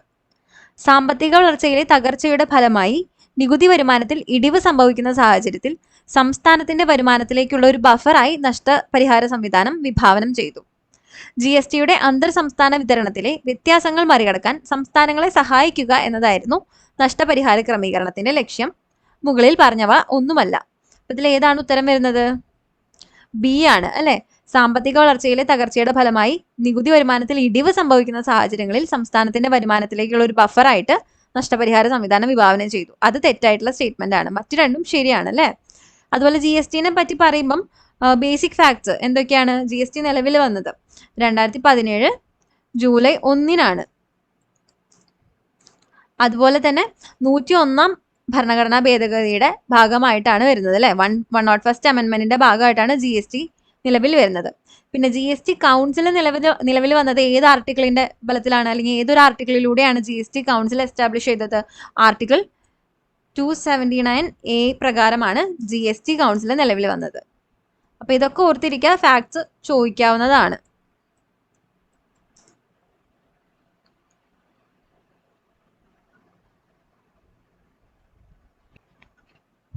പഞ്ചവത്സര പദ്ധതിയും അതിന്റെ ലക്ഷ്യവും തമ്മിൽ ശരിയായ പൊരുത്തമില്ലാത്തത് താഴെ തന്നവയിൽ ഏതാണ്? 10ാം പദ്ധതി വേഗതയേറിയതും കൂടുതൽ ഉൾക്കൊള്ളുന്നതുമായ വളർച്ച. 8ാം പദ്ധതി സാമ്പത്തിക പരിഷ്കാരങ്ങളും സ്ഥിരതയും. 12ാം പദ്ധതി വേഗതയേറിയതും സുസ്ഥിരവും കൂടുതൽ ഉൾക്കൊള്ളുന്നതുമായ വളർച്ച. 9ാം പദ്ധതി സാമൂഹിക നീതിയും സമത്വവുമുള്ള വളർച്ച. അപ്പൊ ഇതിൽ ഏതാണ് തെറ്റായിട്ടുള്ളത്? ഓപ്ഷൻ എ ആണ് അല്ലേ. വേഗതയേറിയതും കൂടുതൽ ഉൾക്കൊള്ളുന്നതുമായ വളർച്ച, ഇൻക്ലൂസീവ് ഗ്രോത്ത് ഏതാണ്? 11ാം പദ്ധതിയിലാണ് വരിക, 10-ലല്ല. 11ാം പദ്ധതിയാണ് അത് വരുന്നത് കേട്ടോ. 11th 5-year പ്ലാനിന്റെ ആണ് ഇൻക്ലൂസീവ് ഗ്രോത്ത് വരുന്നത്. അത് ഓർത്തിരിക്കുക കേട്ടോ. ഇനി റീസെന്റ് ഡിഗ്രി ലെവലില് സയൻസ് ആൻഡ് ടെക്കിൽ ചോദിച്ച ചോദ്യങ്ങൾ നോക്കാം. കൂടുതലും ISRO റിലേറ്റഡ് ക്വസ്റ്റ്യൻസ് ആണ്, ISRO സ്പേസ് റിലേറ്റഡ് ക്വസ്റ്റ്യൻസ് ആണ് കൂടുതലും വന്നിട്ടുള്ളത് കേട്ടോ. അപ്പം അന്താരാഷ്ട്ര ബഹിരാകാശ നിലയം സന്ദർശിക്കുന്ന ആദ്യത്തെ ISRO ബഹിരാകാശ യാത്രികൻ ആരാണ്? ശരി ഉത്തരം വരുന്നത് ശുഭാൻഷു ശുക്ലയാണ് അല്ലേ. 2025 നവംബർ 2-ാം തീയതി ISRO ഭ്രമണപഥത്തിൽ എത്തിച്ച സ്പേസ് ക്രാഫ്റ്റ് CMS-03 ബന്ധപ്പെട്ട് ശരിയായത് തിരഞ്ഞെടുക്കുക. LVM-3 എന്ന വിക്ഷേപണ റോക്കറ്റാണ് ഇതിനായി ഉപയോഗിച്ചത്. LVM-3യുടെ 3ാമത്തെ ഓപ്പറേഷണൽ പറക്കലാണിത്. ഇതൊരു കമ്മ്യൂണിക്കേഷൻ സാറ്റലൈറ്റ് ആണ്. ഭാരം കുറവായതിനാൽ വിക്ഷേപണം എളുപ്പമായിരുന്നു. ഇതിൽ ഏത് സ്റ്റേറ്റ്മെന്റ്സ് ആണ് ശരിയായത്? 1 and 3 ആണ് ശരിയായിട്ടുള്ള സ്റ്റേറ്റ്മെന്റ്സ് കേട്ടോ. ഓപ്ഷൻ എ ആണ്. അപ്പോൾ ഇതൊരു കമ്മ്യൂണിക്കേഷൻ സാറ്റലൈറ്റ് ആണ്. അതുപോലെ തന്നെ LVM-3യിലാണ്, ലോഞ്ചിങ് വെഹിക്കിൾ 3യിലാണ് ഇത് വിക്ഷേപിച്ചത്. ഇനി ലാറ്റിറ്റ്യൂഡിനൽ ഗ്രേഡിയന്റ് ഓഫ് ബയോഡൈവേഴ്സിറ്റി കൊണ്ട് സൂചിപ്പിക്കുന്നത് എന്താണ്? ലാറ്റിറ്റ്യൂഡിനൽ ഗ്രേഡിയന്റ് ഓഫ് ബയോഡൈവേഴ്സിറ്റി എന്ന് പറഞ്ഞാൽ ജൈവവൈദ്യം ഭൂമധ്യരേഖയിൽ നിന്ന് ധ്രുവങ്ങളിലേക്ക് കുറയുന്നു. അപ്പോൾ നമ്മുടെ ഇക്വറ്റോറിയൽ റീജിയനിൽ നിന്ന് പോളാർ റീജിയനിലേക്ക് പോകുമ്പോൾ ബയോഡൈവേഴ്സിറ്റി ഏറ്റവും കൂടുതലുള്ളത് എവിടെയാ? ഇക്വറ്റോറിയൽ റീജിയനിലാണ്. ധ്രുവങ്ങളിലേക്ക് പോകുമ്പം ആ ഒരു പ്രദേശത്ത് സർവൈവ് ചെയ്യാനുള്ള ജീവികളുടെയും മറ്റ് ജീവജാലങ്ങളുടെയൊക്കെ ഒരു കപ്പാസിറ്റി കുറവായിരിക്കും. അപ്പോൾ ധ്രുവങ്ങളിൽ ബയോഡൈവേഴ്സിറ്റി കുറവായിരിക്കും, അതായത് പോളാർ റീജിയൻസിൽ. അവിടുന്ന് നമ്മൾ ഇക്വറ്റോറിയൽ റീജിയനിലേക്ക് വരുമ്പം അവിടെ ജൈവവൈവിധ്യം കൂടുതലായിരിക്കും. അതിനെയാണ് നമ്മൾ എന്ത് പറയുക? ലാറ്റിറ്റ്യൂഡിനൽ ഗ്രേഡിയന്റ് ഓഫ് ബയോഡൈവേഴ്സിറ്റി എന്ന് പറയുന്നത്. അടുത്ത ചോദ്യം, 2025 ജനുവരി 16-ന് ബഹിരാകാശ ഡോക്കിംഗ് വിജയകരമായി പൂർത്തിയാക്കിയ 4ാമത്തെ രാജ്യമായി ഇന്ത്യ മാറി. ഡാഷ് എന്ന പേരിലുള്ള ഒരു ദൗത്യത്തിൽ ISRO 2 ചെറിയ ബഹിരാകാശ പേടകങ്ങളെ ചേസർ, ടാർഗറ്റ് എന്നിവ വിജയകരമായി ബഹിരാകാശത്ത് ഡോക്ക് ചെയ്തു. വിടവുകൾ പൂരിപ്പിക്കുക. അപ്പം ഏതാണ് ആ ഒരു ബഹിരാകാശ പേടകം? എന്ത് പ്രൊജക്റ്റിലാണ് അത് ചെയ്തത്? ഡോക്കിംഗ് പ്രൊജക്ട് ഏതായിരുന്നു? ശരി ഉത്തരം സ്പേഡെക്സ് ആണ് കേട്ടോ. അപ്പോൾ സ്പേഡെക്സിനെ പറ്റി പറഞ്ഞ ഫാക്റ്റുകൾ ഈ ചോദ്യത്തിൽ നിന്ന് തന്നെ നമ്മൾ പഠിക്കുക. 2025 ജനുവരി 16-നാണ് ഡോക്കിംഗ് വിജയകരമായി പൂർത്തിയാക്കിയത്. പിന്നെ ഏതൊക്കെ പേടകങ്ങളാണ് ഡോക്ക് ചെയ്തത്? ചേസറും ടാർഗറ്റും കേട്ടോ.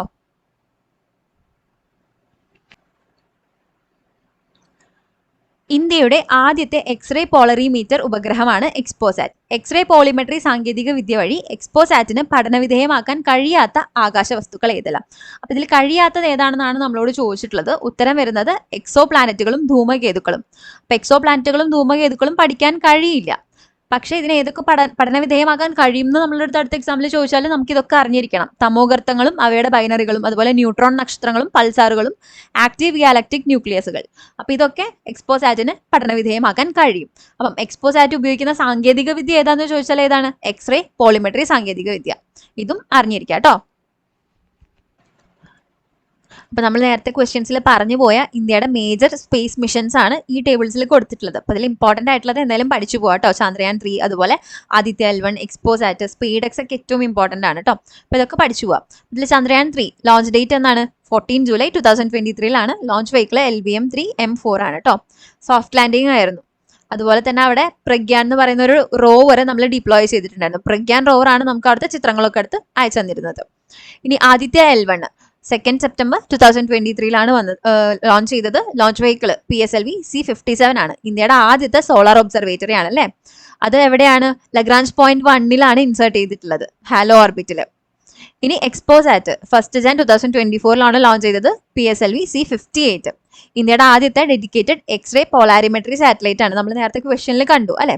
എന്തിനെ പറ്റി പഠിക്കാനാണ് ഈ എക്സ്പോസാറ്റ് അയച്ചത്? ബ്ലാക്ക് ഹോൾ ഒക്കെ പോലെയുള്ള എക്സ്ട്രീം കോസ്മിക് സ്ട്രക്ചേഴ്സിനെ പറ്റി പഠിക്കാനാണ് എക്സ്പോസാറ്റ് അയച്ചിട്ടുള്ളത്. പിന്നെ ഇതൊക്കെ ജസ്റ്റ് വായിച്ചു നോക്കുക. സ്പേഡെക്സ് എന്തായാലും പഠിച്ചിട്ട് പോവാം കേട്ടോ. സ്പേഡെക്സ് എന്താണ്? ഇന്ത്യയുടെ ആദ്യത്തെ ഓട്ടോമാറ്റഡ് സാറ്റലൈറ്റ് ഡോക്കിംഗ് എക്സ്പെരിമെന്റ് ആയിരുന്നു. അപ്പം സ്പേസ് ഡോക്കിംഗ് എക്സ്പെരിമെന്റ് നടത്താനാണ് സ്പേഡെക്സ് അയച്ചത്. 16 ജാൻ 2025 അത് സക്സസ്ഫുൾ ആയി. അപ്പം 30 ഡിസംബർ 2024-ലാണ് നമ്മൾ ലോഞ്ച് ചെയ്തത്. PSLV C60 ആയിരുന്നു വെഹിക്കിൾ കേട്ടോ. സ്പേഡെക്സ് പഠിച്ചിരിക്കാം. അതുപോലെ തന്നെ ഇമ്പോർട്ടൻ്റ് ആണ് നിസാർ. നിസാർ എന്ന് പറയുന്നത് ഇന്ത്യയുടെ ISROയും അതുപോലെ തന്നെ US-ന്റെ സ്പേസ് ഏജൻസി ആയിട്ടുള്ള നാസയും കൂടിയിട്ടുള്ള ഒരു ജോയിന്റ് മിഷൻ ആണ്. Dual frequency synthetic aperture radar utilise ചെയ്തുകൊണ്ട് നമ്മുടെ ഗ്ലോബൽ ക്ലൈമറ്റിനെ, ഇവിടുത്തെ ലാൻഡിൻ്റെയും അതുപോലെ ഐസ് ഷിഫ്റ്റിൻ്റെയും ഗ്ലേസിയേഴ്സിൻ്റെ ഉരുകൽ അങ്ങനെയുള്ള കാര്യങ്ങളൊക്കെ ഗ്ലോബൽ ക്ലൈമറ്റിനെ പറ്റി പഠിക്കുന്നതാണ് നിസാർ ചെയ്യുന്നത്. അത് ലോഞ്ച് ചെയ്തത് GSLV F-16 എന്ന് പറഞ്ഞ വെഹിക്കിളാണ്. 30 ജൂലൈ 2025 ലോഞ്ച് ചെയ്തത് കേട്ടോ. അപ്പം അത് ഓർത്തിരിക്കാം.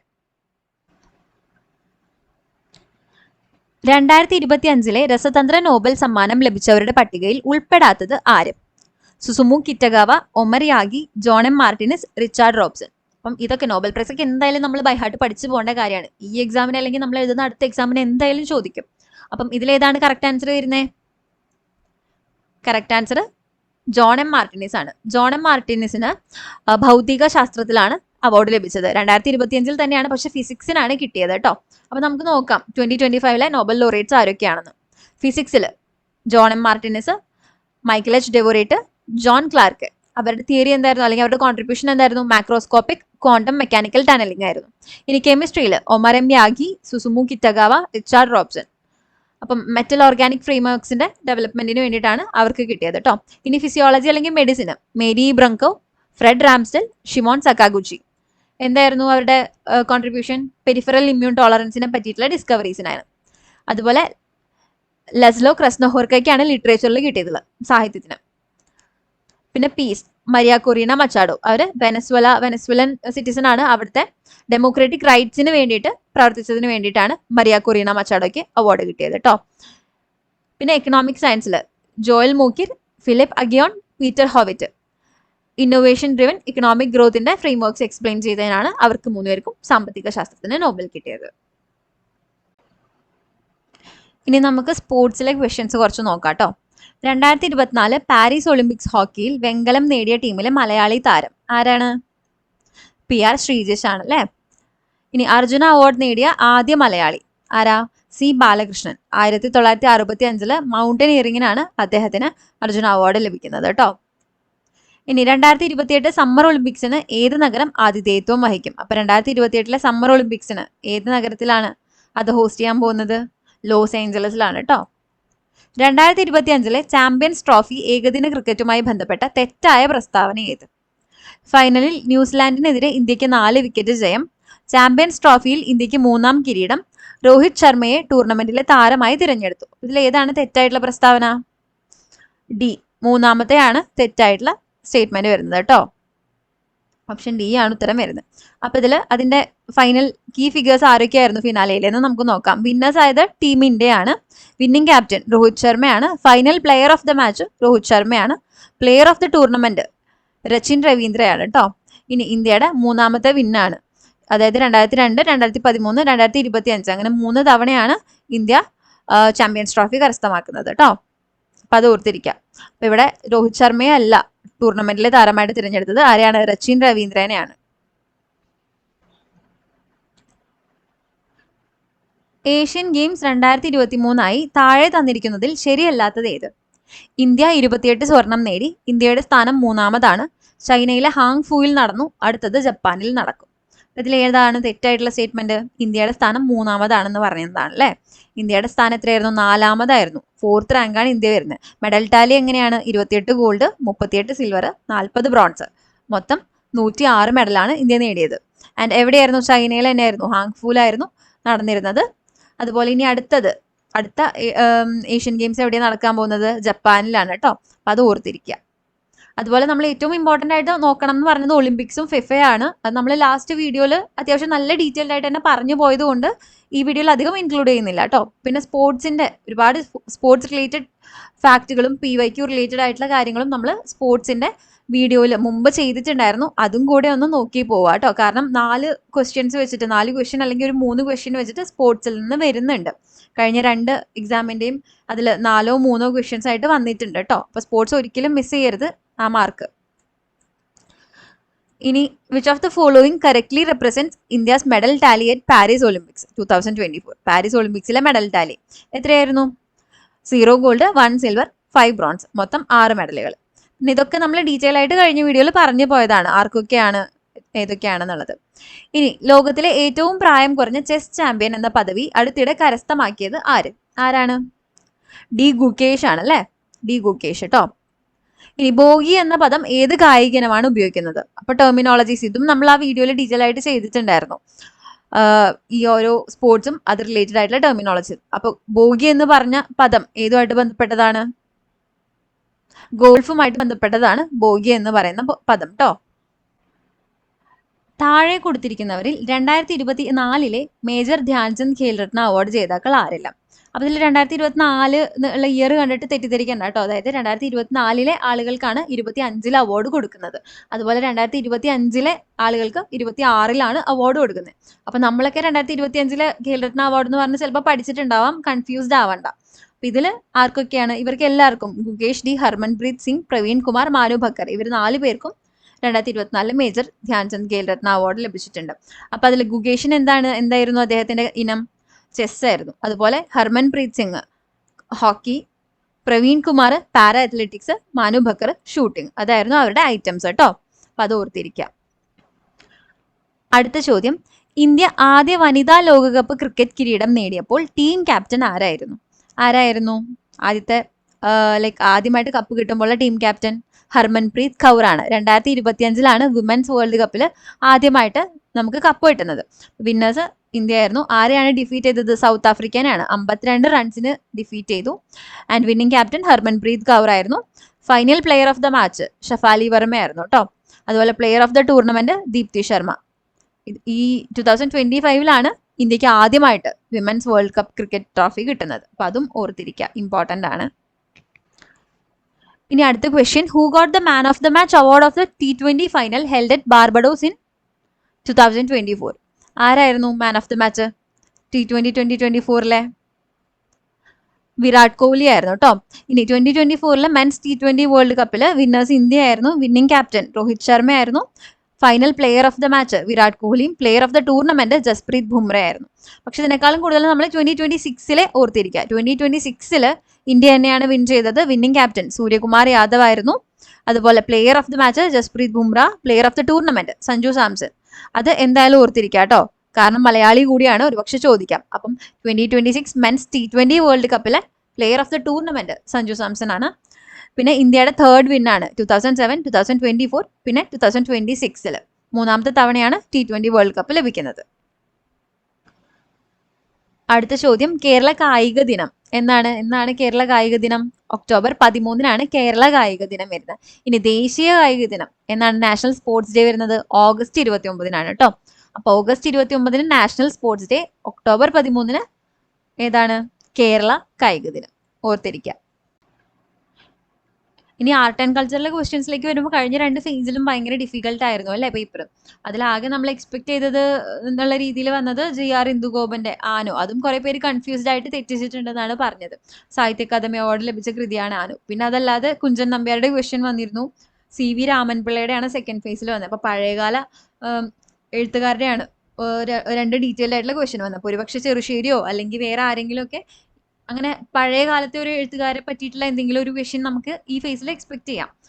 പിന്നെ അതുപോലെ T ഉബൈദ്, അതും ഭയങ്കര ഡിഫിക്കൽട്ട് ആയിരുന്നു. കുറെ പേർക്ക് ആരാന്നൊന്നും അറിയുന്നുണ്ടായിരുന്നില്ല. പിന്നെ തൂലികാ നാമങ്ങൾ എന്ന് പറയുന്ന ഏരിയയിൽ നിന്നാണ് ക്വസ്റ്റ്യൻ വന്ന് കണ്ടത്. അപ്പൊ ആ ഒരു ഏരിയാസ് ഒക്കെയാണ് വന്നിട്ടുള്ളത്. നമുക്കൊന്നും എക്സ്പെക്ട് ചെയ്യാൻ പറ്റില്ല തേർഡ് ഫേസിൽ എന്തായിരിക്കും. അപ്പൊ നമുക്ക് എന്തായാലും റെലവെന്റ് ആയിട്ട് ഈ കഴിഞ്ഞ കുറച്ച് എക്സാംസിൽ കണ്ട കുറച്ച് ക്വസ്റ്റ്യൻസ്, റിപ്പീറ്റഡ് ആയിട്ട് വന്ന ക്വസ്റ്റ്യൻസ് ഡിസ്കസ് ചെയ്യാം. പിന്നെ അവാർഡ് ലഭിച്ച കൃതികൾ ഏതൊക്കെയാണെന്ന് മെൻഷൻ ചെയ്തു പോവാം കേട്ടോ. പിന്നെ അനാലിസിസ് വീഡിയോ നമ്മൾ ഓൾറെഡി മുമ്പ് ചെയ്തിട്ടുണ്ടായിരുന്നു. അപ്പൊ അതിൽ നോക്കിക്കഴിഞ്ഞാൽ കഴിഞ്ഞ 2 ഫേസിലെയും ആർട്ട് ആൻഡ് കൾച്ചർ റിലേറ്റഡ് ആയിട്ട് വന്ന ക്വസ്റ്റ്യൻസും അതിന്റെ ആഡഡ് ഫാക്ട്സും ആ വീഡിയോയിൽ ഉണ്ട് കേട്ടോ. അതിന്റെ ലിങ്ക് നമ്മൾ താഴെ കൊടുത്തേക്കാം. അപ്പം നോക്കാം, 2025 ഇന്റർനാഷണൽ ബുക്ക് പ്രൈസ് നേടിയ കന്നഡ എഴുത്തുകാരി ആരാണ്? ഭാനു മുഷ്താഖ് ആണ്. ഭാനു മുഷ്താഖ്. അടുത്ത ചോദ്യം, മുസിരീസ് പൈതൃക പദ്ധതിയുമായി ബന്ധപ്പെടാത്തത് ഏത്? ചേരമാൻ ജുമാ മസ്ജിദ്, പാലിയം കോവിലകം, സഹോദരൻ അയ്യപ്പൻ ഭവനം, സെന്റ് ഫ്രാൻസിസ് പള്ളി, ഫോർട്ട് കൊച്ചി. അപ്പൊ ഇതിലേതാണ്? സെന്റ് ഫ്രാൻസിസ് പള്ളി, ഫോർട്ട് കൊച്ചി ആണ്. ഓപ്ഷൻ D ആണ് ഉത്തരം വരുന്നത് കേട്ടോ. അപ്പൊ മുസിരീസുമായി ബന്ധപ്പെട്ട കുറെ കാര്യങ്ങളും നമ്മൾ കഴിഞ്ഞ വീഡിയോയിൽ ഡീറ്റെയിൽ ആയിട്ട് പറഞ്ഞു പോയിട്ടുണ്ടായിരുന്നു അല്ലെ. ആ 10 ടോപ്പിക്സ് ഡിസ്കസ് ചെയ്ത വീഡിയോയിൽ പറഞ്ഞു പോയിട്ടുണ്ടായിരുന്നു. അപ്പൊ അത് കാണാത്തവർ ഉറപ്പായിട്ടും കാണുക കേട്ടോ. ഇനി കേരളത്തിലെ ആദ്യത്തെ വനിതാ മാസിക ഏതാണ്? കേരളീയ സുഗുണബോധിനിയാണ് കറക്റ്റ് ആൻസർ വരുന്നത്. ഫോക്ലോർ അക്കാദമിയുമായി ബന്ധപ്പെട്ട ശരിയായ പ്രസ്താവനകൾ ഏവ? ഒരുപാട് റിപ്പീറ്റഡ് ആയിട്ട് ചോദിച്ചിട്ട് കണ്ടിട്ടുള്ളതാണ് ഫോക്ലോർ അക്കാദമിയുടെ ക്വസ്റ്റ്യൻ. അതുകൊണ്ടാണ് കേട്ടോ ഇൻക്ലൂഡ് ചെയ്തത്. അപ്പോൾ കണ്ണൂർ ജില്ലയിൽ സ്ഥിതി ചെയ്യുന്നു. ശ്രീ OS ഉണ്ണികൃഷ്ണൻ ചെയർമാൻ ആണ്. 18 ജൂൺ 1995 സ്ഥാപിച്ചു. അപ്പൊ ഇതിൽ 1ഉം 2ഉം ശരിയാണ്. 18 ജൂണിലല്ല, 28 ജൂണിലാണ് അത് സ്ഥാപിക്കുന്നത് കേട്ടോ. അപ്പൊ 28 ജൂൺ 1995 ഫോക്ലോർ അക്കാദമി സ്ഥാപിക്കുന്നത്.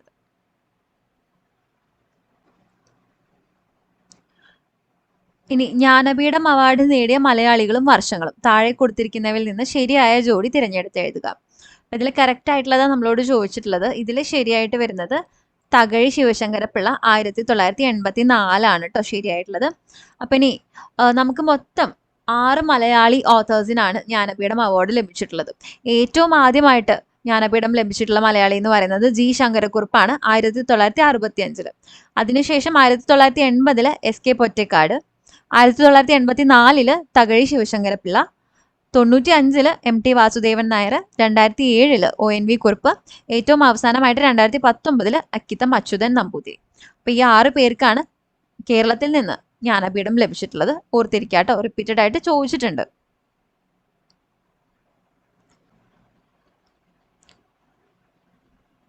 കേന്ദ്ര കേരള സാഹിത്യ അക്കാദമി അവാർഡുകൾ കരസ്ഥമാക്കിയ മനുഷ്യനൊരു ആമുഖം എന്ന കൃതിയുടെ രചയിതാവ് ആരാണ്?